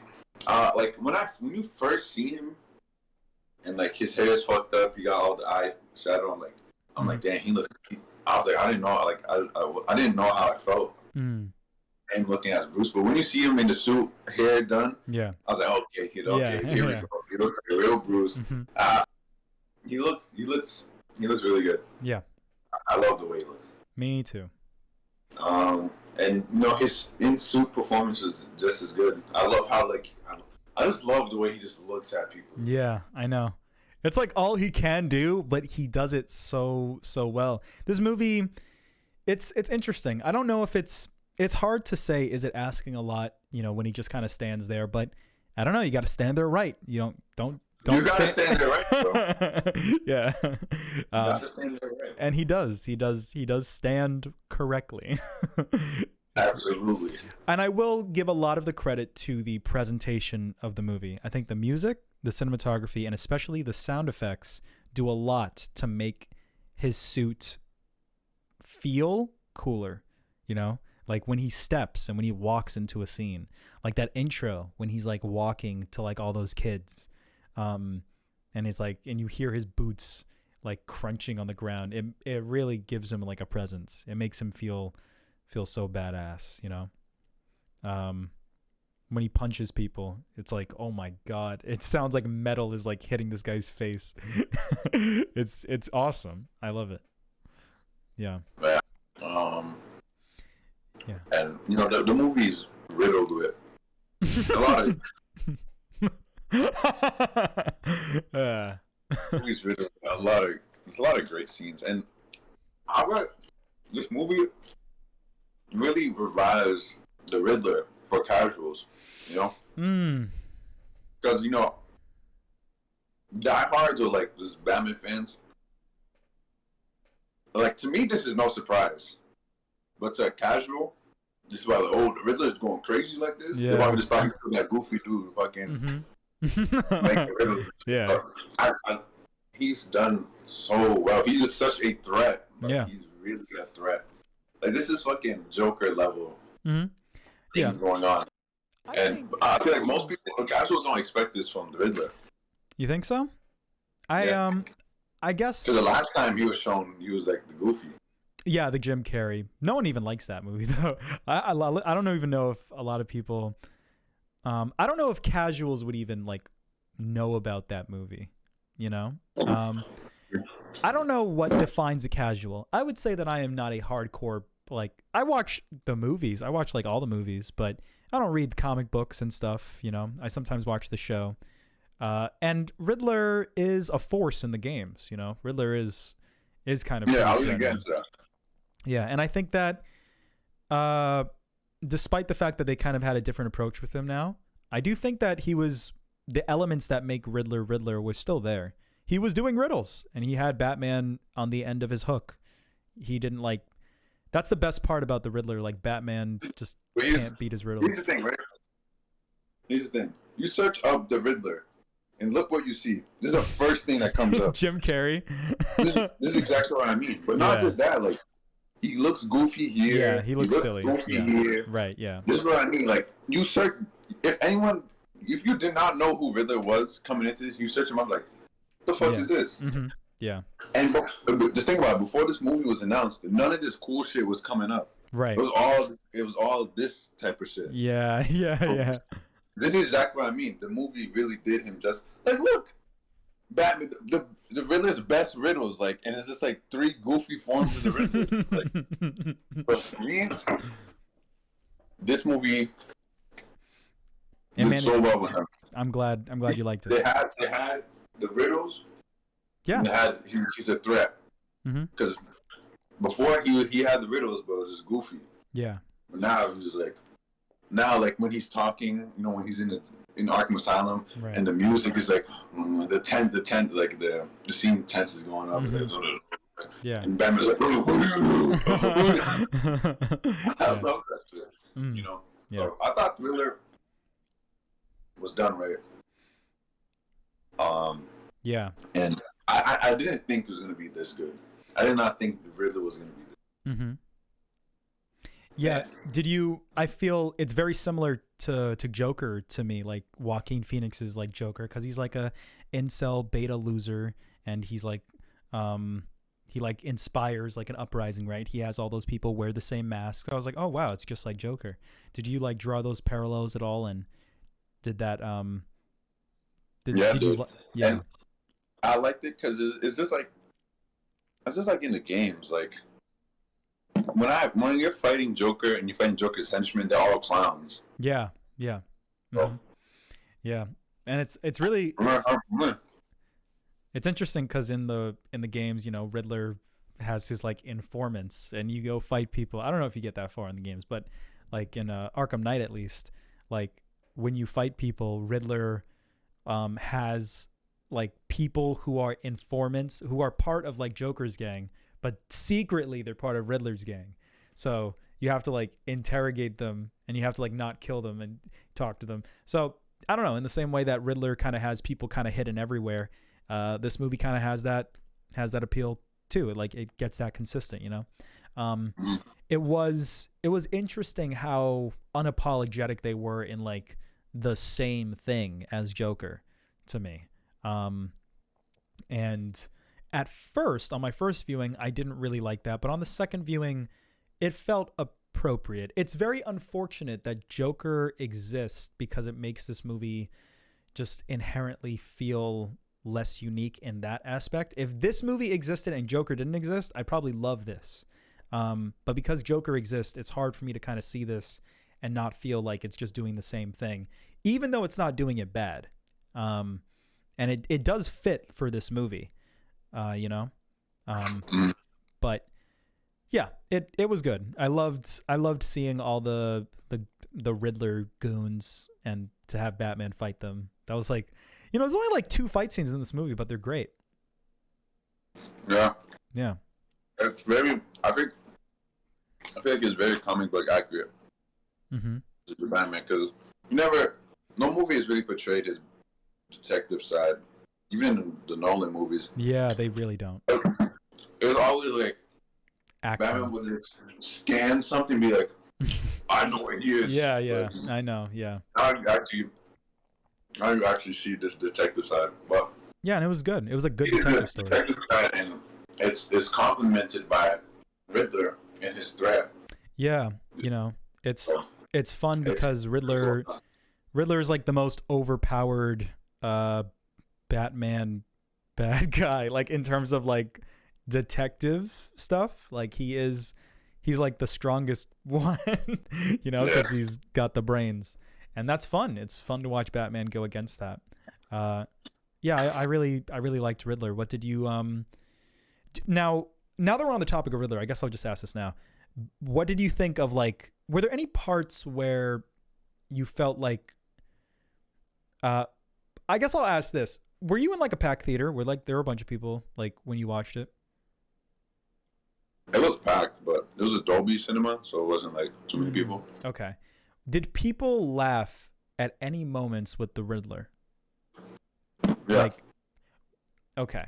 How did you feel about that? Did you feel like that took you out of it at all? Like, no, not at all. Because when they did the whole thumb drive thing. Oh, that was intentional. I mean, like the parts where, like in my theater, like when he's in the cell and he's like, ah! Like people started like people started laughing, and when he was on like the computer and people making TikToks about it and stuff, like, hey guys, I love the community, thank you for following, I appreciate it. People, I couldn't help but like giggle at that. I think that for me, I struggle to take some of the things as seriously because I don't know, I just find them to be very funny. I feel like there are genuinely some moments in this movie where if you cut and paste it into like a robot chicken skit, it would like fit like right at home. But it's like in the movie and it's like taking it seriously. And I think it can work like given a certain perspective, but I struggle to take some of those moments seriously. Like when he's screaming in the cell and when he is on the computer talking about his community. Like it is dark and it is cool, but it's also silly. To me. You say that about Joker as well. Yeah, Joker, at least for the Dark Knight, though, he's intentionally funny. Like, that's the point. I don't know if that's the point. I think they're trying to be funny with the whole stream thing, though. You think so? Everyone laughed at that, so. Yeah. Okay. Did you laugh at that? Okay. Because it's like such a real thing. Yeah. Everyone can. I know, but it's the implications of that is so like negative. Like it's like a school shooter, like Mr. Robot, like website that he's on, and he kind of inspires these people to like assassinate the president, like a Taxi Driver Joker kind of way. Yeah, I don't know. It was a lot for me to kind of take at face value. But I don't know what you mean. Because I feel like the same thing in Joker. I feel like not every Joker scene was like meant to be funny. You mean Joaquin Phoenix Joker or Dark Knight Joker? Yeah, Joaquin Phoenix. Oh. Do you have examples? I wanted to rewatch Joker to compare and contrast to see if like my opinion would change of that, but I don't know. I mean, just something to mention. Just something how I felt. It was worse on the first viewing. On the first viewing, like I couldn't take it seriously at all. But on the second viewing, it did work like most of the time for me. I think it was like 70% good and then like 30% like ugh. But I'm glad that you enjoyed it. Lewis and Kevin also said that they were able to take it seriously, even though they did laugh at those parts. So. I've never heard this is crazy. I never heard anyone say anything like that. You've already talked to people about this movie? So because people laughed, is that the movie's fault? I think the movie, I think there are a lot of things in this movie that are funny, and the movie's not trying to be funny. Not just with the Riddler, but like in other moments. And I think the movie doesn't realize that what's happening is a little silly, and it takes away from the seriousness of whatever it's trying to elicit. When he's screaming in his cell, is that an example? Yeah, because he's that is an example for me. It was a little cringe. He's a mentally insane person. Yeah. I don't think it's really far off. I understand. That's one example, though. I think the one about the computer is a stronger example of the movie kind of taking it to a degree where I was laughing at it ironically than seriously. But I get it. I understand. I'm not like invalidating what you're saying. I understand why you were able to resonate with it. I just asked because that's how I felt. And there were other parts in the movie unrelated to the Riddler that I was thinking of that also felt that way. I wanted to kind of save that for the end because I know this is like the negative part. There are a lot of things that I liked about this movie. I didn't dislike it. Just that. I just don't know what you mean. Okay.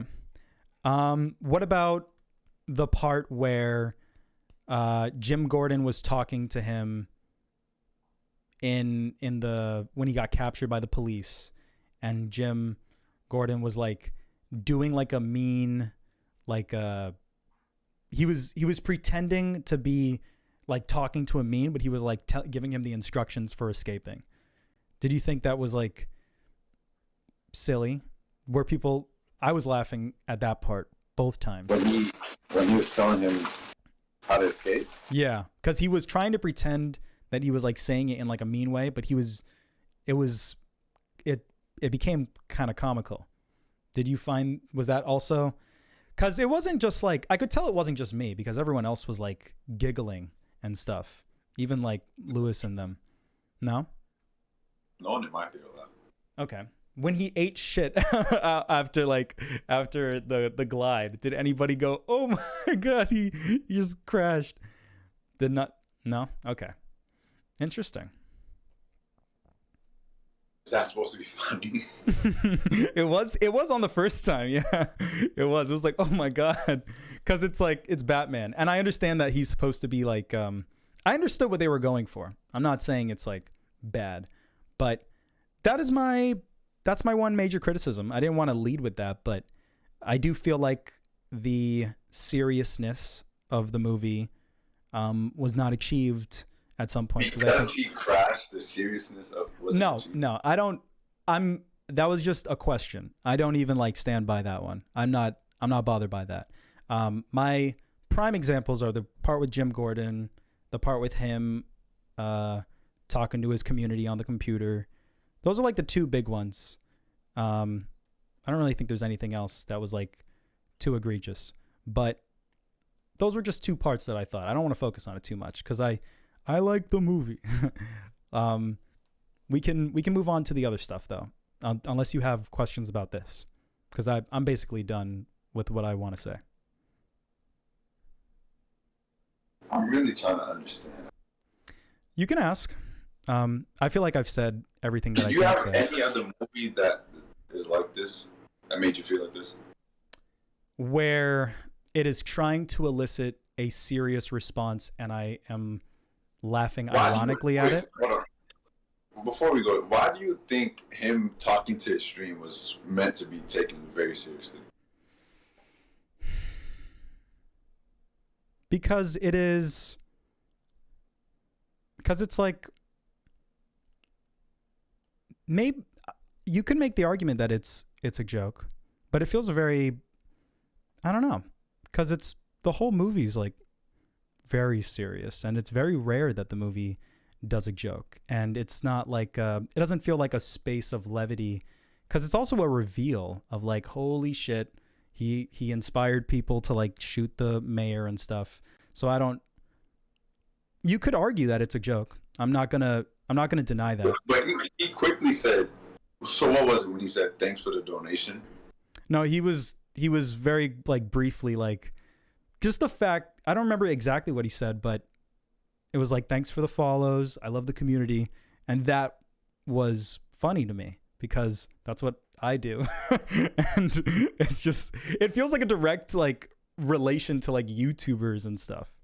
And it's just a very, like, meme-y thing. It feels like something I'd see on, like, Adult Swim or, like, in a Rick and Morty bit. I think that's what they're going for. So I don't think they made that with the intent, like, yo, this is... Like, okay. I feel like I didn't laugh, but I feel like they're showing just, like, his human side. This is the first time you see him. You see him as, like, a nerd. Mm-hmm. He's doing some nerd shit. Yeah. Like, thanks, guys. Thanks for following. I love the community. Right. Mm-hmm. So I feel like they made him more realistic just in that scene alone. Yeah. I don't think it's like an issue that they want to show that I guess I don't really know how to explain it. I guess I just find that in any context kind of funny. And I think that might just be it. Even if it's not a funny context. I don't know. I feel like when I go on Twitter, there are people that, like, make fun of people who, like, say that and stuff. I feel like that's like a running gag on the internet. And I feel like they went for that because he fits the look of the person, how they sound. So yeah, I feel like they did that intentionally to make you seem like this dude can be a real person. Mm-hmm. Yeah, I do think they did. I feel like DC's doing a good job of making their characters realistic, like what they did with Joaquin Phoenix. Yeah, I don't want you to think I hated the joke, the character. I didn't. I just don't. I don't get it. Oh well. What did you think of Catwoman? Didn't leave a strong impression. She did. I just don't feel like I feel like the connection was just kind of out of the blue. Yeah, because wasn't she calling the other girl babe? Wasn't she like the girlfriend-ish something of the other person? No, I don't think that. Okay. That's what Kevin was also saying, but it was very weird because she was calling her babe on the phone when she was like, "Babe, what's wrong?" And then when she gets killed, she immediately kind of goes on to Batman. The second time I watched it, I was able to accept it more. I don't think that was ever meant to make you think they're in a relationship. I think just because she said babe. I feel like I had seen that scene and I thought like that's some shit probably girls would say.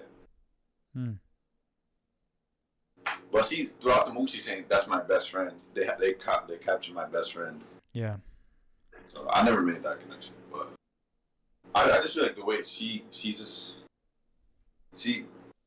gets attached to Batman like so fast. Yeah. And it just those two kiss scenes. When they kissed, I was like, "Whoa, what?" It was very surprising. I don't know why, but on the second time, I just kind of accepted it more, especially since I knew it was coming. On the second viewing, I kind of saw it more as like Catwoman was being I feel like Catwoman is already like a seductress in so many ways. She's always like on people and she's always like kind of connecting with people in that way regardless of whether she already has connections with other people. I don't know. For some reason the second time I was able to connect with it a little bit more and it kind of resonated with me more. So I did like their relationship in the second half, but the first time I watched it I felt the exact same way you felt. I was like, and it's a big part of the movie. So that's a bummer. I didn't really think it was bad, but I just think it was a little. I feel like it happened too fast, and not enough happened for them to like start kissing. Yeah. The scene where when the dude had the bomb around his neck, that shit was awesome. Yeah. That shit. That was amazing. I think that's probably my favorite. Yeah, it's probably the best part of the movie. you would never see something like that in a Nolan verse. I like how it's done. And I like how he fails too. Yeah. And it's not Batman's fault that he fails. Mm-hmm. Yeah. I agree. I feel like that scene like raised the stakes of the movie as well, because when the dude like is like, I'd rather die than they're gonna get my family. Yeah.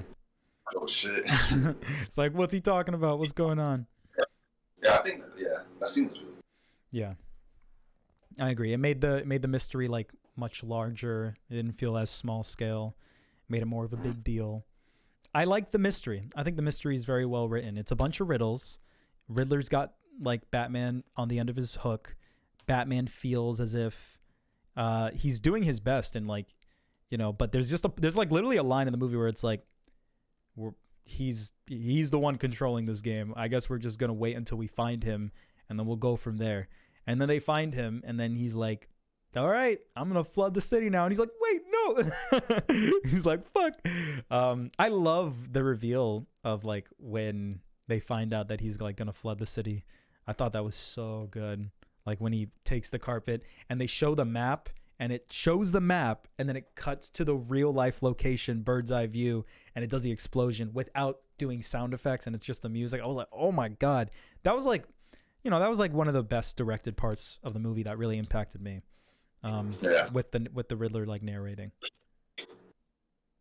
Gotham in peril. Yeah. When I think of Riddler, I don't really think of large scale. Yeah, me neither. Things like this, but this is why I said this movie did a good job of Riddler, and in my opinion, redeemed him in the eyes of casuals. Yeah. So I thought the whole water thing was crazy. It's just like, with Bane in Dark Knight Rises when he destroys the football stadium, it's like, oh, that's crazy. Mm-hmm. But it's Bane, like, it's crazy and it looks amazing, but it's like Bane. So it's nothing like out of character. But you see this Riddler, like Riddler's going crazy and shit.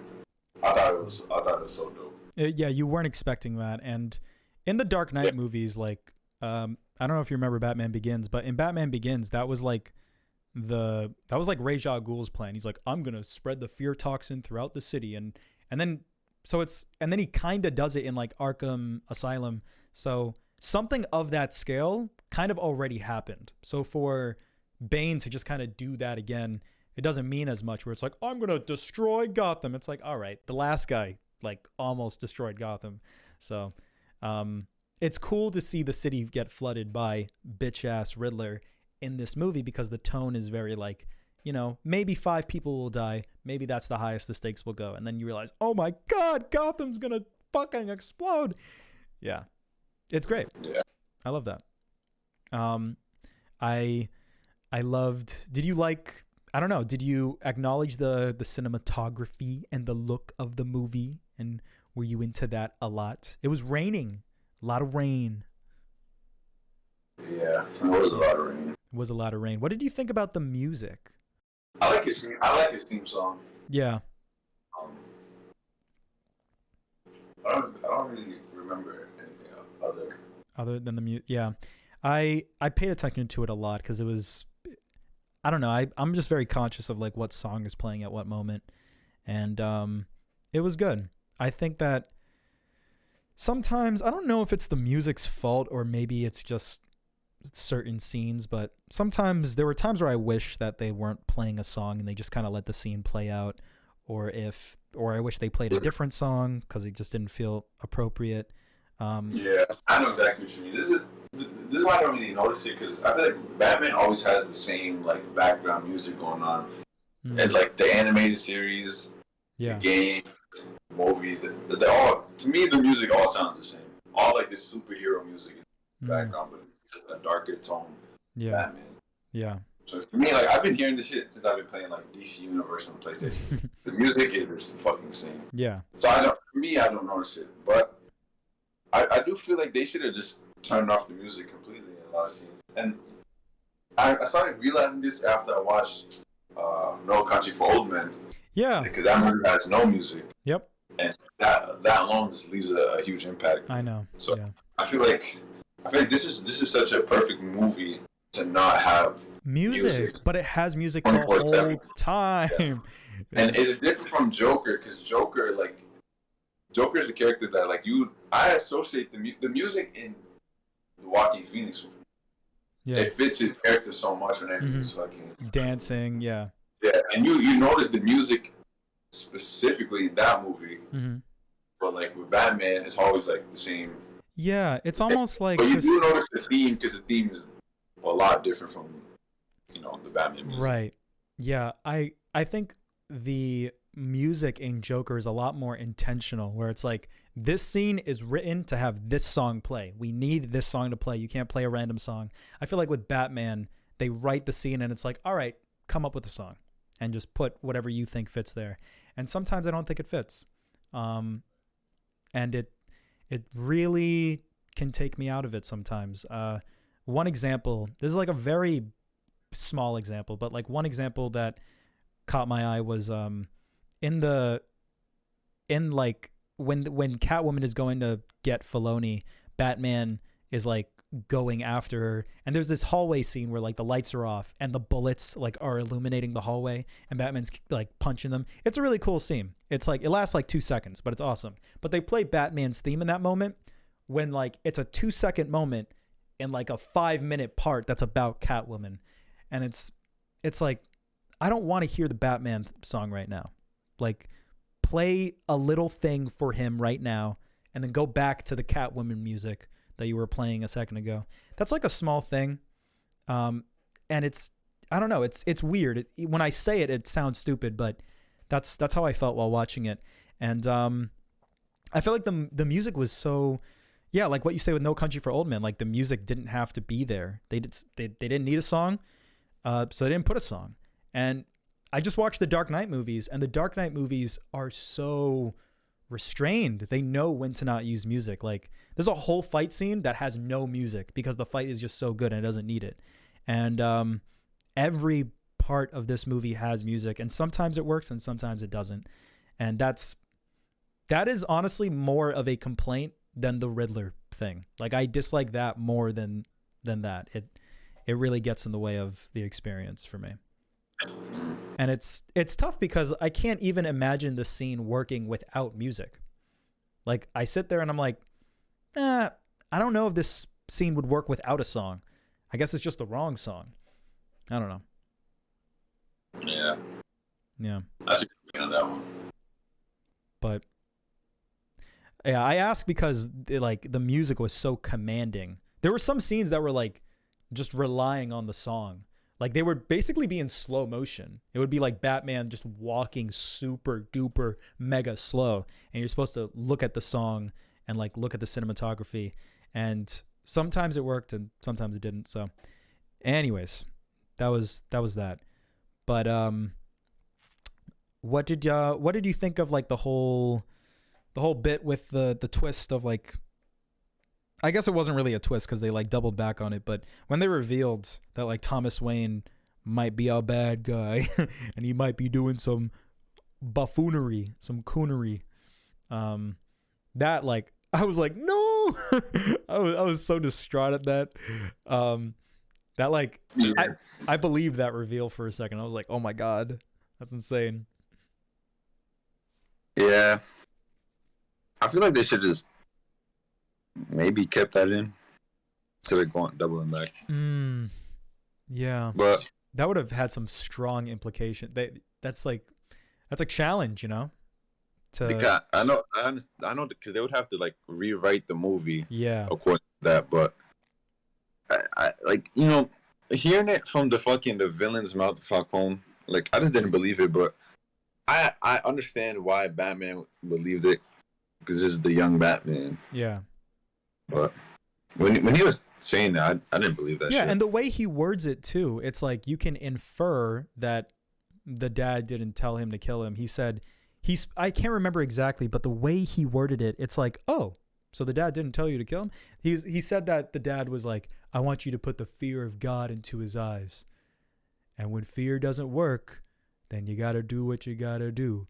So he basically said that, like, I tried to scare him, but scaring him didn't work, so I just decided to kill him.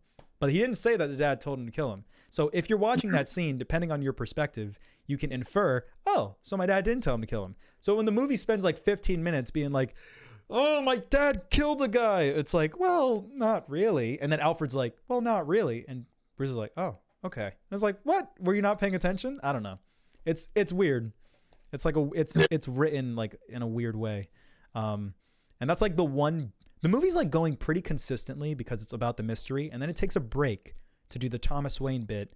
And that whole break on my second watch, I was like, fuck, like just get to the ending now, because I wasn't invested in any of that. I think the shock of like, oh my God, like got to me. But on the second time, when I kind of saw it that way, I was like, man, that was executed like very poorly. And I don't want to be too mean, but the writing isn't like anything, it's no Matrix or anything. It's not like super smart or like super interesting. It's just your normal dialogue, which is fine. Not every movie needs to be like The Matrix. So, you have just Alfred and Bruce talking super slowly, like, your dad was a great man. I love you, Alfred. And it's like, oh my God. If you're not invested, then you just want it to like move on, And most of the time I am, so it's fine. But for a little bit, I wasn't. And that's another like little criticism. But so I guess there's really, I don't know if there's much else to talk about except for the final scene. Oh, I want to ask about the car chase. Did you like that? And like his Batmobile, which was just his car. I think that scene kind of lasted a little too long. Really? I feel like they put that scene in to differ from like Batman just fighting people. Right. But I would have took fighting people over that chase. Like, don't get me wrong, the explosion was cool. His car emerging and Batman fucking walking. That was dope. But everything else leading up to that is very forgettable. Mm-hmm. They should have just had him like fucking people up. Yeah. I feel you. That's right. I think I just really liked the way it was filmed. It felt like they were really driving. It didn't feel like CGI. If it was, it didn't look like it. And I think I just kind of liked that. I thought it was very well paced, and it was like a fight in a car, and I thought that was cool. So I enjoyed that bit, especially for it being like the little bit of action that the movie has. But now I want to ask, what did you think about the final reveal with like the with Riddler and Arkham, and then it shows the Joker? What was your thoughts on that? I was excited because then I assume a trilogy, because I didn't know they was making trilogy before, but I saw that because one of my fears going into this was like, hopefully this isn't just a one-off thing and they don't have any future plans, kind of like Joker, you know what I mean? You wanted it to have a sequel, you're saying, or you? Yeah. So one of my fears was, hopefully this movie isn't just one movie, right? But when I saw the Joker, I was relieved. I knew something was in the works for the future. So I saw him, I got excited. Yeah. This Joker, no one, like I said earlier, no one's gonna see Joker and be like, "What the fuck, bro? Like, why?" Yeah. Yeah. So good. I liked it too. I'm excited that they're doing a second one. There is a cynical part of my brain that likes when movies are only worrying about themselves and not like what's to come. So they focus on just this story, this thing. Let's not craft this story so that we can set up for a proper sequel, I feel like Joker, like, it would be really hard to do a sequel to that movie. It's going to be really odd because, like, what do you even do now, Like, how do you continue that story without the point of it being completely different?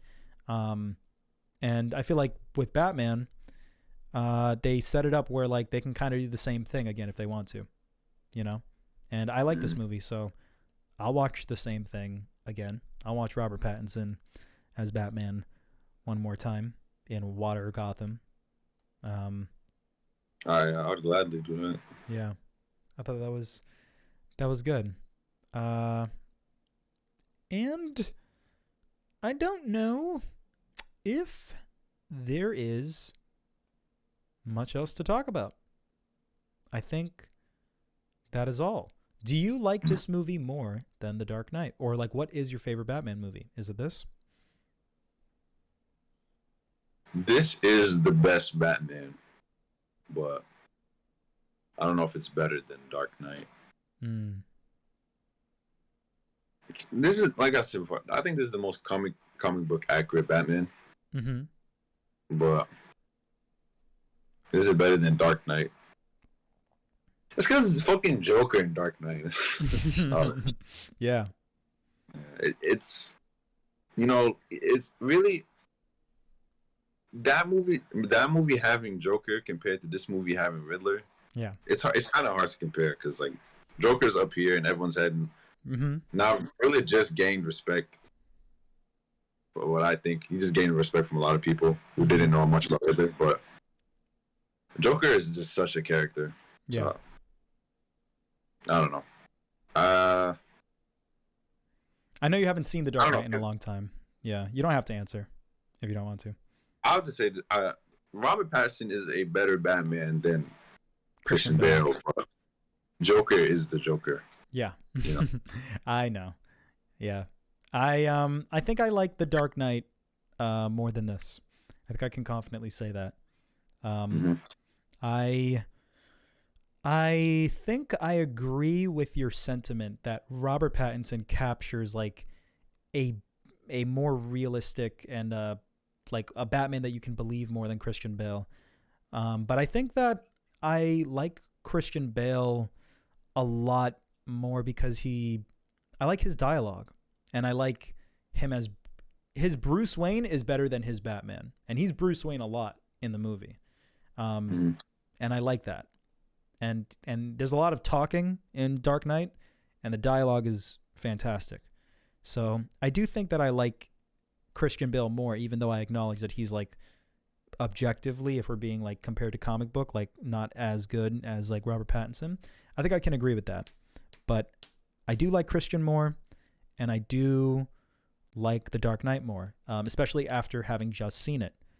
I haven't seen it ever since I was a kid, but having just seen it, I think The Dark Knight is like, I think the writing in Dark Knight is on par with like The Matrix. Like I really feel that way. You know, it's Memento. Like it's like the like same level of quality in the script, and right. I like that a lot. That connects with me a ton. So I'm gonna give. Do you have anything else that you want to say? I think I'm ready to wrap this one up. Wrap this bad boy up. I like his speech at the end. Yeah, me too. It was very sequel setup-y. They focused on Penguin. He has his little smile. He's like, "Hey, I'm gonna be a bad guy." That was cute. Let's see. I think I basically said all of my complaints. I think that this movie, I was very cynical the first time because it was so aesthetically similar to Joker, and I felt like I resonated with what Joker was saying more than this movie. But on the second time, I really did enjoy the detective like mission. I really did like Batman and Catwoman a lot more. I like Jim Gordon a lot more. And yeah, Jim Gordon was amazing in the movie. Yeah, he was really good. I liked him a lot. And I also think that I was comparing it way too much to like the other Batman movies, like on my first viewing, and just because I saw all of them back to back. And if I'm being honest, the story in this one is very similar to Dark Knight. Riddler does fill the role of the Joker like narratively, and it's very disheartening to see that when you watch them back to back. But if you just judge this movie on its own and don't like compare it to the other ones too analytically, then it's fine. But yeah, I think this movie's okay. I don't really think there's anything else I have to say. I've said all my complaints. I've said all my positives. and I'm going to give it a 6 out of 10. That's my rating for it. And I give The Dark Knight a 7 out of 10. That's how I feel. I'll just say one more thing. I like the whole thing about the ending, where when he's talking and shit, and at the end he's like, at the start he's like on vengeance, but at the end he's worried about being like an inspiring figure to Gotham. Mm-hmm. I thought that was dope because my favorite. I don't know if it's my favorite anymore, but out of the Christopher Nolan movies, The Dark Knight Rises is my personal favorite. Because seeing him climb out the tunnel, to me, when I first saw it, I was like, the coolest thing I ever. I really like The Dark Knight Rises. I like it a lot. Yeah, that shit inspired me. I watched the movie like 6 times, and that movie is like 3 hours long. Wow. but it kind of gave me that same feel as like he was trying to be this inspiring figure to Gotham, and he was like leading them with the thing. He had his hand out for the mayor, but the mayor didn't trust him, and then he grabbed the kid, and she was like, okay. And he lifted the kid and put him on the thing that he threw away. Yeah, I really like the ending. And then the whole thing with Catwoman, she was like, come to Bloodhaven with me. And I thought it was awesome that they mentioned Bloodhaven. What is Bloodhaven? That's where Nightwing's Gotham. Oh, interesting. He grows up. Yeah. I didn't know that. So when they said Bloodhaven, I was like, that's dope. I bet when he said that, I was like, or when she said that, I was like, I bet half the theater doesn't know what the fuck that is. Yeah. If you don't know, then I bet a lot of people don't know. Yeah. If it's not in like a movie or something, then I won't know about it. But I love that they mentioned it. And she was like, "Oh, come run away with me." And then he was like, I love that shit. So I really like the ending. Me too. I connected with Catwoman and their relationship. I liked it. To me, this movie is, I don't know, it's like on the brink of being my favorite Batman. I just really like Batman. So yeah. And the Riddler. And I like the ending. So. Nice. I'm glad everybody's liking it because despite my complaints, despite the things I didn't like, I really do want to see this come back. I want to see a sequel really bad. Mm-hmm. So, yeah. Do you anything else? No, that's it for me. All right. Do you have a rating? 8 or 9. Nice. Alrighty. So you're watching Sunny Boy, but I want to kind of get on my Attack on Titan shit, so I'm gonna let you watch that one by yourself, and we're gonna watch Jujutsu Kaisen 0. That'll be the next thing, but I would like to. Do you want to pick 2 movies? Do you have anything in mind? I have things in mind. Okay, you can pick. Yeah, I want to watch Ninja Scroll. Okay, Ninja Scroll, and do you have one more? Nah, you can pick another one. I can pick. All right. Yeah, I was almost positive that we were gonna do Ninja Scroll, especially after this. Yeah, give me a second to look through. Yeah, I've been meaning to watch Ninja Scroll for some time now. Yeah, I saw it on I saw your very short watch list, and I saw it on there. I was like, yeah, I gotta recommend this to Manny. I'm excited to watch it again. I haven't seen it in a very long time. I'm excited to see how my opinion will change. Give me a second. Should I do this one or should I do? Fuck it, I'll do this one. Let's do some bangers. Have you heard of Jin-Roh, the Wolf Brigade?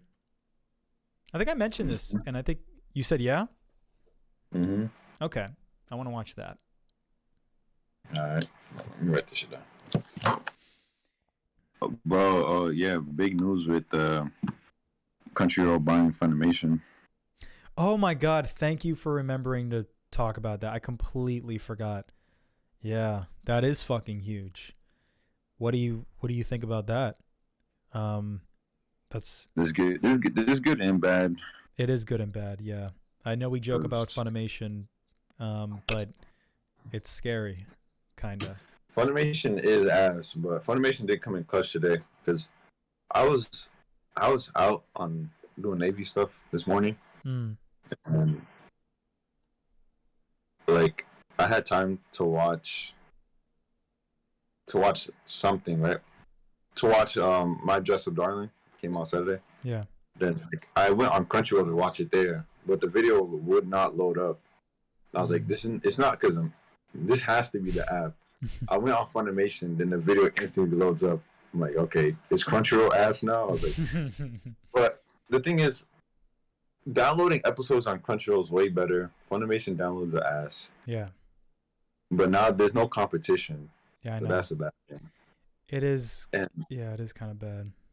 And the thing, the way Crunchyroll set, I don't like the way Crunchyroll set up because like you click on the seasons, and it'll be like, say you see ReZero, and you click on it, it'll be like ReZero, 300 episodes. You'd be like, 300 episodes. It'd be like ReZero right. Season 1, German dub, Portuguese, Korean. Yeah, like it's like the way Funimation does it. Like you click on the video, click on options. What language do you want it? I would Crunchyroll just do that because it's so annoying going on Crunchyroll and seeing this show has 300 episodes. Like, yeah. It fucking doesn't. I feel like look, Demon Slayer 136 videos. Yeah, it's really interesting that I like what you said about, there's no competition, because as much as we don't like Funimation, there's a lot of it made Crunchyroll try Funimation. It made them kind of like try to acquire shows, and we make fun of Crunchyroll originals, but like that stuff, it's good that shows are getting made, like because they want to compete with Funimation. I mean, I like Tower of God, so yeah, exactly. People like Tower of God, and some people liked God of High School, and now that's kind of who the fuck's gonna compete, Yeah, fucking yeah. But I logged on into Crunchyroll, and first thing I see is like new on Crunchyroll. I saw Yu Yu Hakusho. I was like, Yu Yu Hakusho on Crunchyroll now, and then I kept scrolling, and I saw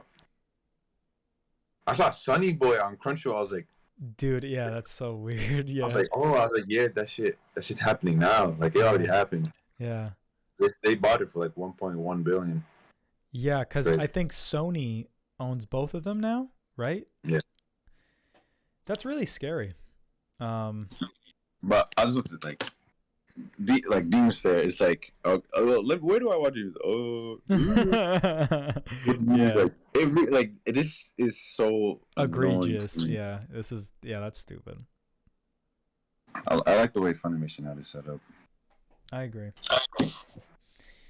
Because it doesn't even make sense. Like, if say I spoke Russian and want to find the Russian dub, right.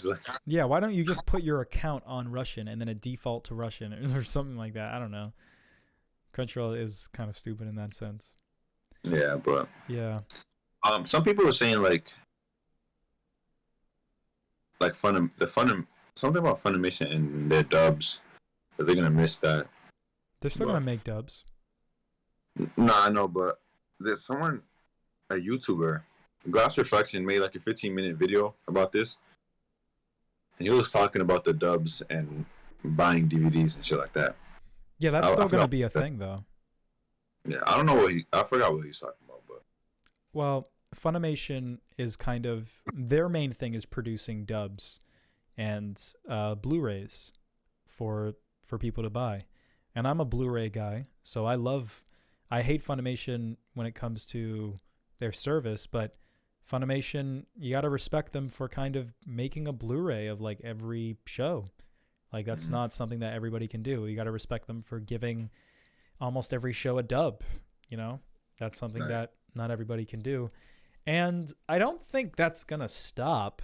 I think the Funimation brand is going to be dissolved, but I think that Blu-rays and dubs are still going to be produced by like that team. I don't think that's gonna stop. I don't know if that's what he was implying, but yeah, I don't know.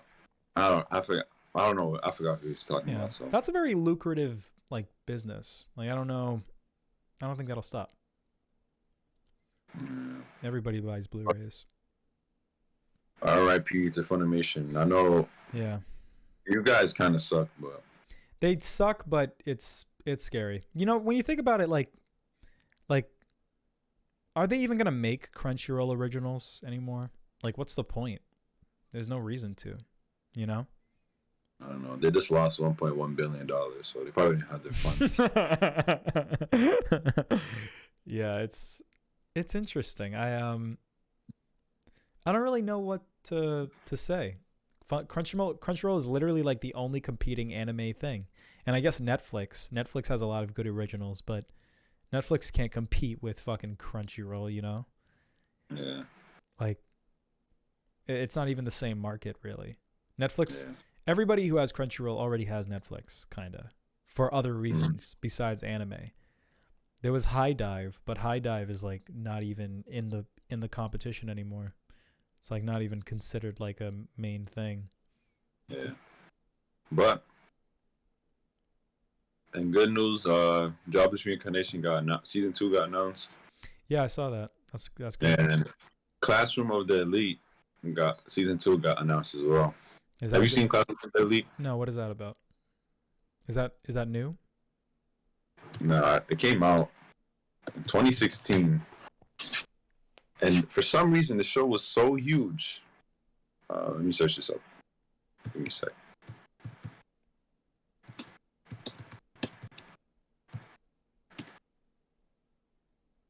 This is gonna be crazy.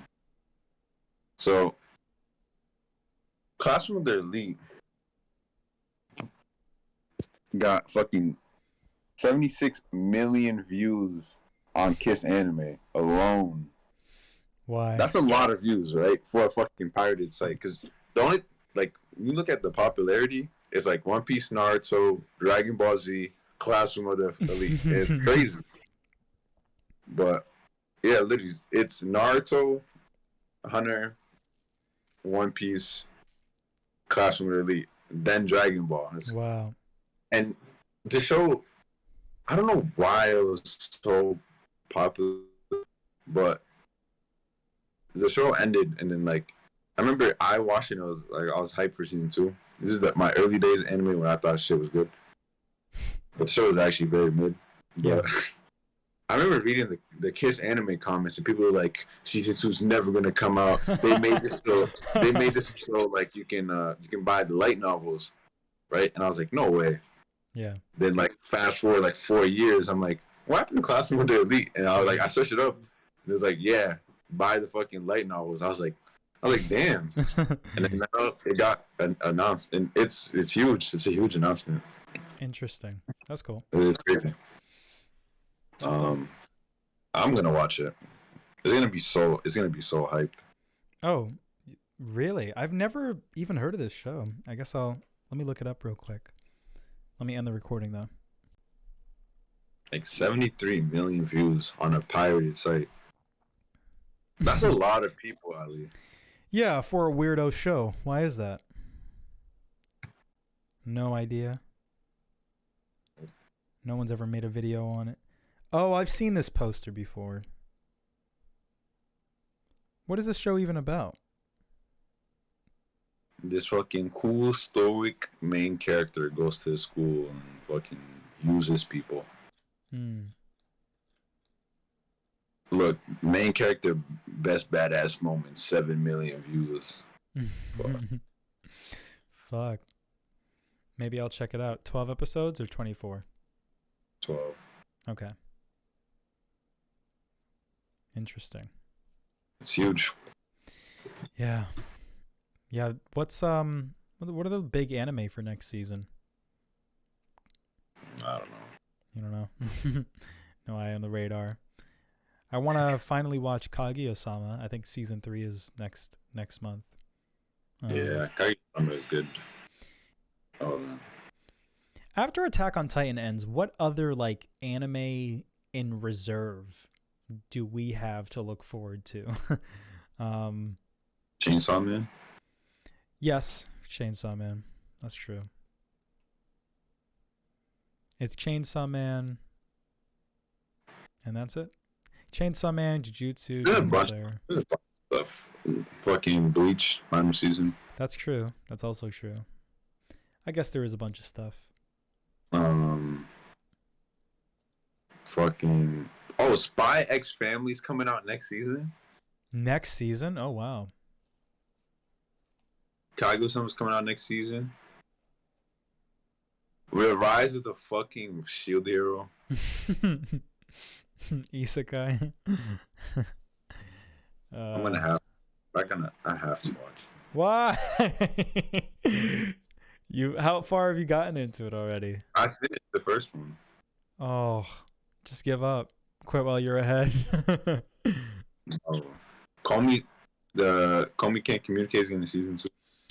Yeah, you talking about shows we're waiting on shit. I'm waiting on JoJo Part 6 to come out. Yeah, I know. You know that's like happening. Like it's airing, like in Japan.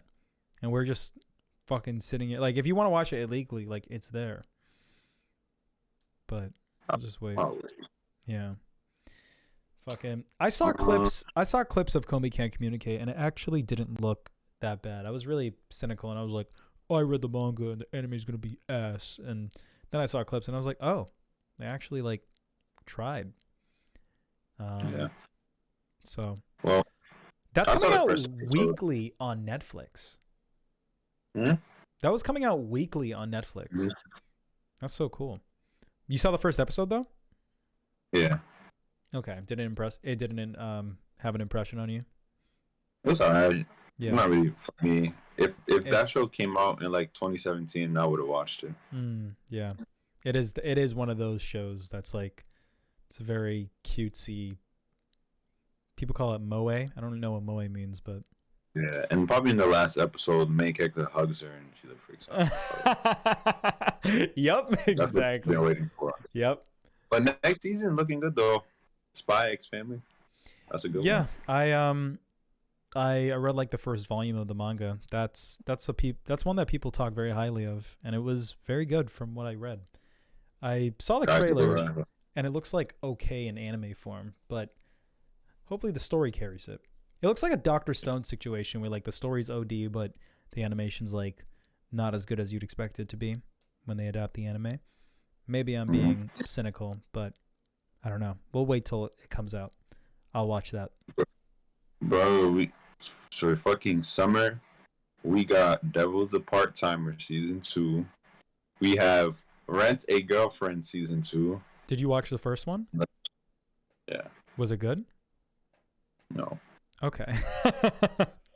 Are you naming these things because they're bad or I'm naming them because they're big. Yeah. Devil is a Part-Timer is kind of Will I watch Rent a Girlfriend season 2? Yes, sadly. Why do you watch things you don't like still? Especially second seasons when you know that it's like a lost cause. I'm already halfway there. Because watching, I'd rather just watch it weekly than just watch it when it's done. That's very interesting. It's only like weekly, it's so easy to watch. Yeah. That's where most of my bad shows come from. Man, that's interesting. I feel like for me, when I was trying to do that, I would have like 3 things that I'd have to watch on Sunday, and I'm like, oh, I don't want to watch Shield Hero, and then watch whatever comes after. So yeah. Sometimes, I mean, just a month ago, every Sunday, I was watching Attack on Titan and Demon Slayer. Yeah. So and Euphoria. So yeah, but those are 3 bangers. That's a different story. Those are 2 bangers. Yeah. Shows. And I guess Chainsaw Man doesn't really have a date. Yeah, I guess Chainsaw Man's the main thing. Oh yeah, Mob Psycho got announced. Yeah, that's pretty big. We still got My Hero on the way. Made in Abyss is on the way. Is it? Goblin Slayer. Have you seen Goblin Slayer? Is it bad? That's a bad show I refuse to watch. Okay. I hear How people to Pick talk Up about Girls in a Dungeon season 4. season 4. Oh my god. Yes, God. I've watched all the other seasons. Yes. Oh my god, really? Manny! Why do you feel like you need to watch an entire show to call it bad? Is that why? I just watched Vinland Saga 2. I'm looking forward to that. That's going to be animated by MAPPA. I just watch shows, Ali. Yeah. Okay. Fucking Fear Eternity season 2. I still gotta watch it. Yeah. Uzumaki. Yeah, that's going to be fire. That's like one of the only things I'm looking forward to. Out of everything I said, that's the only thing you're looking forward to? Chainsaw Man. Well, other things weren't bad, but that's like number 2 on the list. Probably number 1. I might What be. about fucking Demon Slayer? Oh, well, you didn't say Demon Slayer. Of course I'm excited for Demon Slayer. But that doesn't count. I'm talking about the ones that are on the list. In the near future, Manny. If it's not on the list, then it doesn't count. Yeah. Demon Slayer is going to be a no, gazillion years. Ones I just read, they don't have a date. They just say later. Blue Lock. That what? I hear so many like. Show the poster. You ever heard of? Huh? What's the poster look like? I've never heard of that. It's a soccer anime. Oh, I've never heard. I hear. I don't watch sports anime, and even though I'm a soccer fan, it doesn't interest me. But I've seen so many videos of non-soccer fans like hyping up the show. So. Blue Hawk. Blue Lock. Oh, okay. Interesting. And it's about winning the World Cup, which Japan has never done. So. Oh, interesting. Yeah, I guess I don't watch sports anime either. I'm trying to think of one. Ping pong. Yeah, ping pong. I guess that counts. I guess the reason why I like ping pong is because the focus is not ping pong. It's not really about ping pong. Yeah. Yeah. Mm-hmm. And so many people watch like Haikyuu. People love Haikyuu, and it's just I never even really gave it a chance. I don't know. Yeah, me neither. But it seems like I am going to play Elden Ring throughout the night. Yeah, it seems like I'm going to try to start Attack on Titan, and that'll be what consumes me. Where are you starting from? Episode 1, Season 1. Episode 1. From 2,000 years in the past. Huh? That's what the title. That's what the title of the episode. Oh, really? 2,000 years from the past. Oh, I didn't even remember that. Wow. Fuck. That's interesting. Wow. I'll keep note of the episode names from now on if they have such significance. I am excited. Have you heard of the? Sorry to change the topic from Attack on Titan, but have you heard Remember the Kings? It's like on right now, and like I see good things being said. Yeah, I never heard that. Yeah. Still disinterested in Odd Taxi?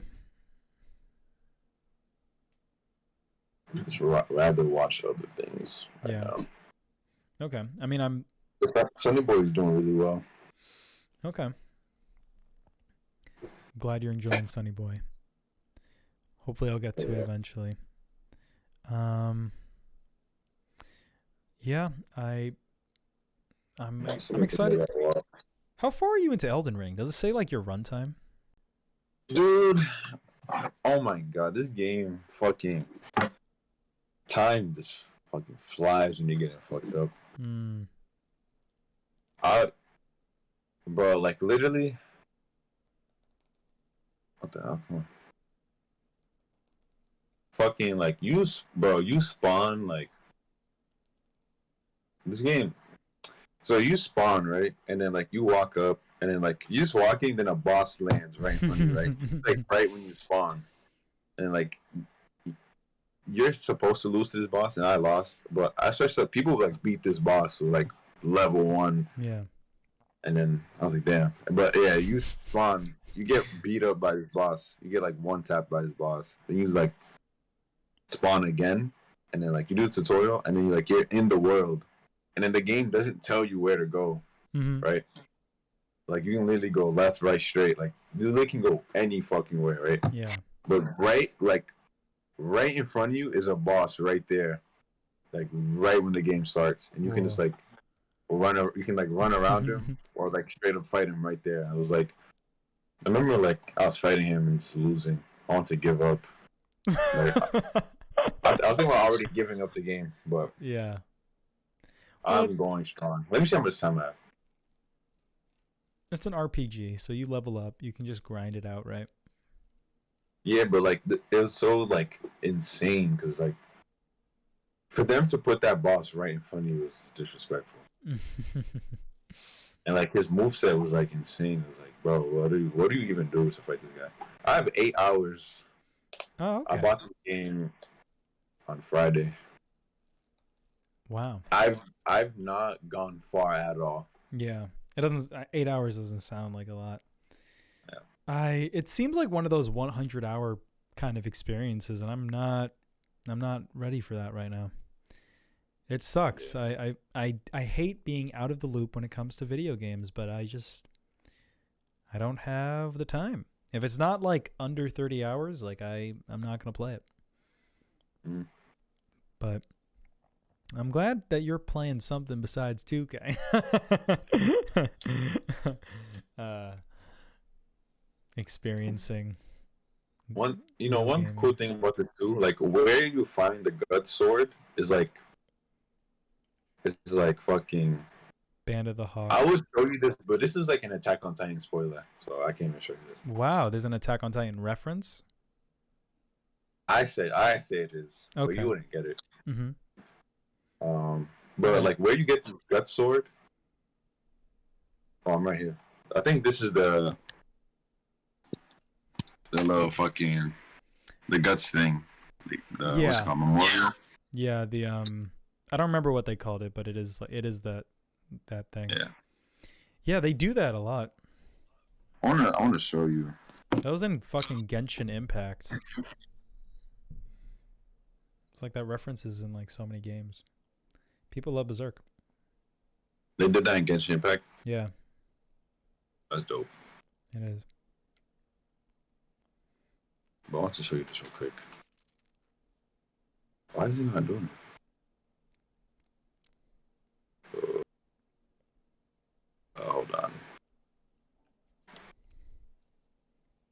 Hold on. Fuck, man. But why is he not doing it? I'm gonna try this one more time, but take your time. Like where you get the gut sword. Okay. Yeah, look, it literally looks like the fucking like the ending in the movies. It looks like the what's it called in the show? Eclipse. The Eclipse. Yeah, it looks like the fucking Eclipse, and this is where you get the sword. Yeah, that's very intentional. Damn, these niggas really love Berserk. Ugh. Man. One of my big motivators for not playing new games is because I don't have a PS5. But if I were to buy Elden Ring, I have a Series X, so I would just get it on that. But it's multiplayer, so I'd want the option to be able to play with people. Fuck. So I would probably want to get it on the PlayStation. Really not fucking fuck this game. Like this game is so hard. Like it's so if hard. I had an endless amount of time, that wouldn't mean anything to me. If I could play the game constantly, I would gladly like accept the challenge. Nah, I accept the challenge. I'm not giving up, but it's so hard. Yeah. But yeah. That's what I've been up to. Yeah, what have I been up to? Batman movies. Nothing of substance. Nothing worth mentioning. Let's see. Nothing fun. I've been up to a lot of stuff, but nothing that's cool. Just a bunch of stupid shit. I appreciate you asking. Yeah, I ain't got nothing. I'm just gonna continue being a Riddler incel beta and watch anime. Talk to my community. That's awesome.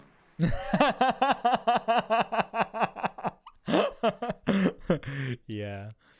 I want to stay on, but I don't know if I have anything else to say. Yeah. This is all I've been doing, this Elden Ring. Yeah. All right. Well, remember Ninja Scroll, Jin-Roh. And do you have your tickets for Jujutsu? Do you want to pick a day for Jujutsu? The call. What I'm just gonna do? I'm gonna go on. I don't know. I'm just do it. I'm gonna watch it on Saturday, so I guess that's Sunday. All right. So, let me see. What is Oh, that's this Saturday. Okay, so Jujutsu Kaisen is next. God damn, this game freaks. Look at this fucking. It freaks me out. That looks really cool. Man, I haven't seen any footage on the game either. Can you jump? What'd you say? Can you jump? Yeah. Oh, really? You can't jump in Souls games usually. Except Sekiro. I'm gonna show you this. How this dude... I'm on horseback. Look how this dude fucking attacks. Oh my god.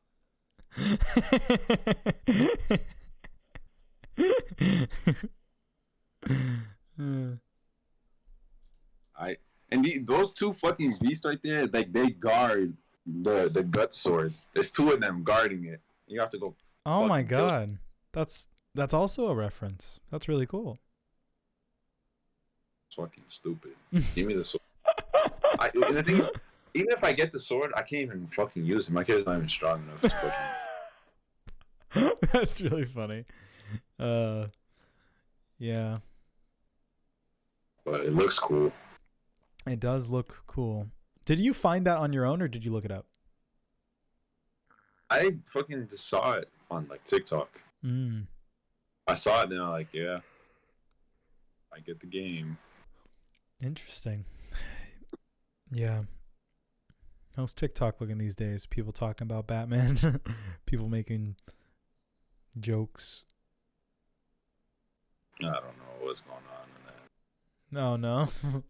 You're not on it that much. People, all I see is just people comparing different anime to each other. You know what? TikTok is putting a lot of people on to a lot of shows.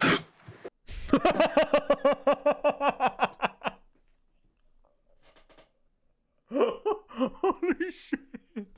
What just happened?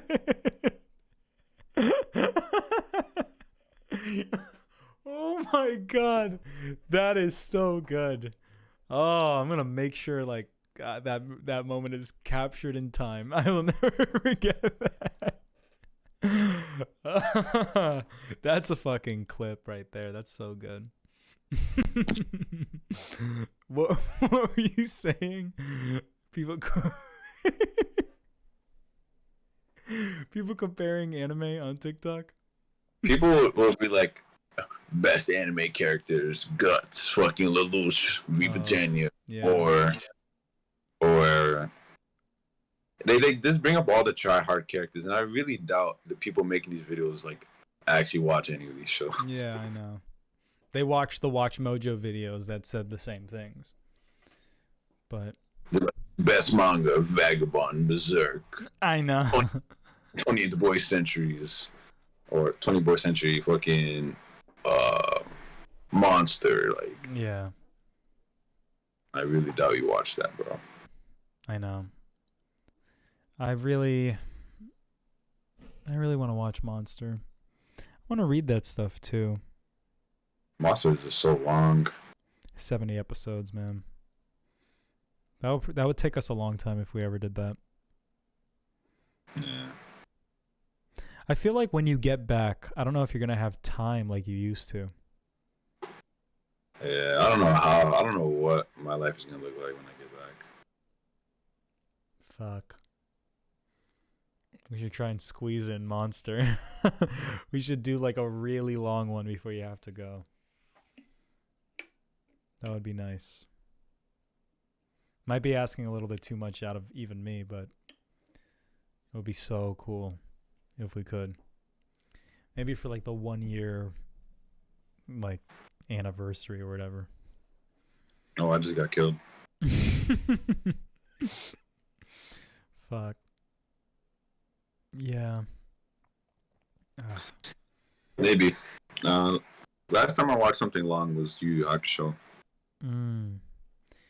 Last time I watched something long was JoJo. It didn't even feel that long. I just felt because they're all separate. Yeah.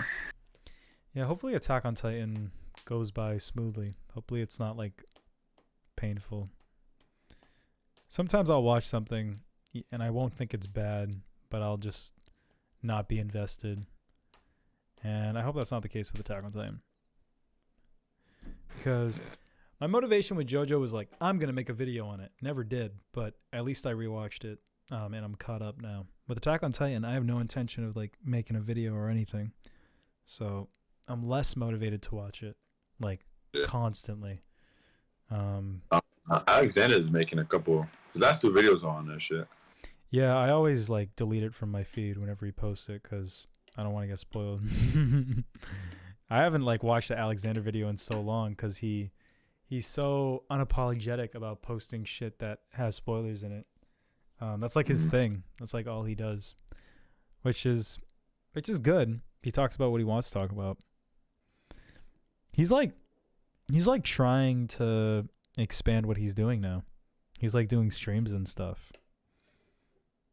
That's good. Yeah. Anime. I like them. Me too. Too bad I never watch him because I'm not caught up on anything. He made a fucking Xenoblade video a long time ago. And Xenoblade is like my favorite game. And that video was so good on that game. Yeah. I've never even heard it.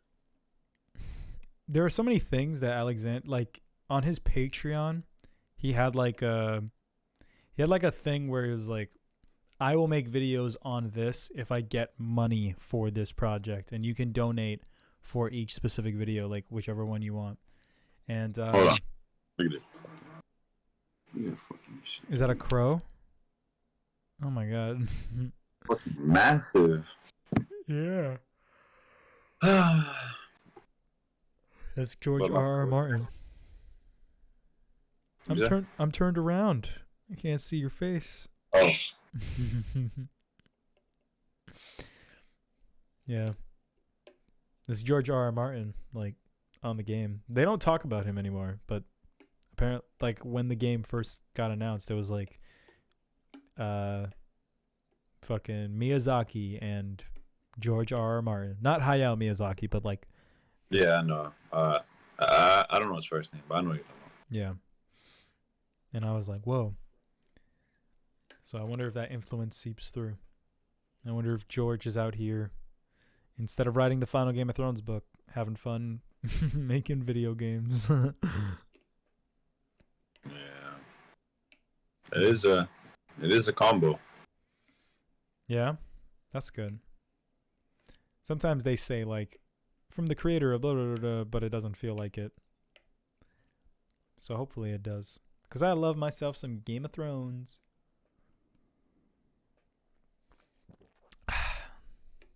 Have you played Sekiro? I have. I gave up playing that game. Yeah. Looks hard. Do you have a favorite game?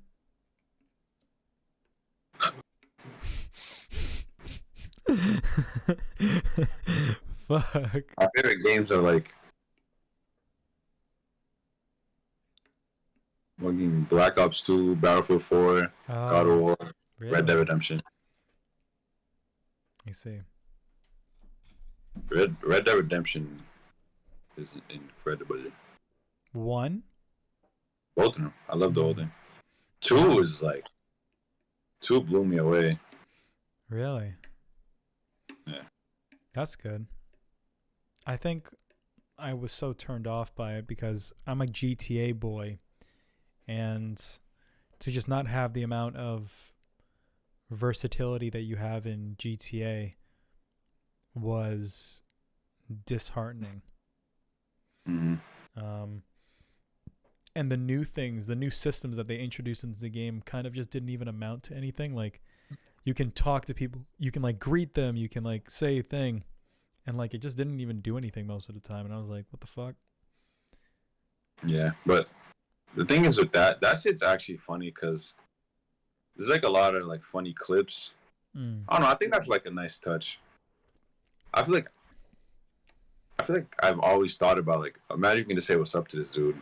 No, you can't. I know. I think it's a nice touch, but I feel like it didn't work. Like I would do it and like I wouldn't get like a reaction. And it was like, it felt like the mechanic was inconsistent in like whether it wanted to have a character do something or not. It was... Nah, I think, I don't know. It's, all you can do is greet. So like, I wasn't really expecting much. Or you can antagonize. You can say something like, you can be like you look stupid or some shit, and they'll like react. Yeah. I thought that was really cool. You can do it to anyone, like. Yeah, you can just aim your reticle at anybody in the game and antagonize or greet. You can even do it to like your friends in the game. Really? You can like go up to like the main character in the first game, and be like, "You look like a pile of shit." And you're like, "What'd you say?" Yeah. What did you think of like the shooting in that one? I know it's basically just GTA, but it felt, when I was playing it, I don't know. It felt more, I don't want to say sluggish, but... Well, you are using old guns.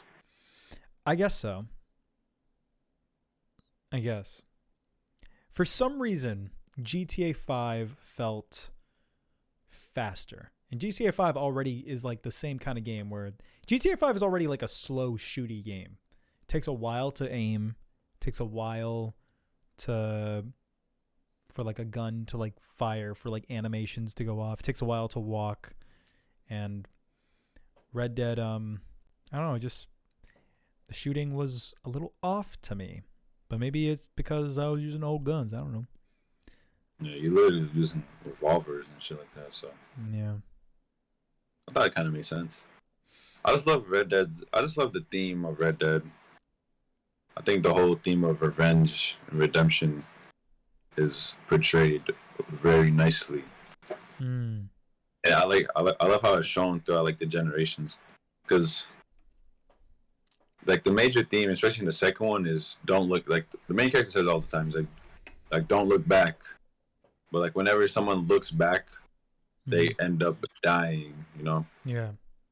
Like at the end, we're like, because Red Dead 1 is like in the future, and Red Dead 2 is in the past. So in Red Dead 2, the main character is like, at the climax of the game, he's like, John, whatever you do, don't look back. Just live your life. Don't look back, right? And then eventually, like, because they got betrayed, and then John went out to live his life, didn't look back, living like amazing life, and then he eventually looked back, and then that's how he dies in Red Dead 1. And it's like, you don't see it in Red Dead 1, but like the way it's shown in Red Dead 2 is like so beautiful. It's beautiful to me. That's really cool. Also, it's also at the end of Red Dead 1, like John's kid, the main character in the first game, like he says the same thing to the kid.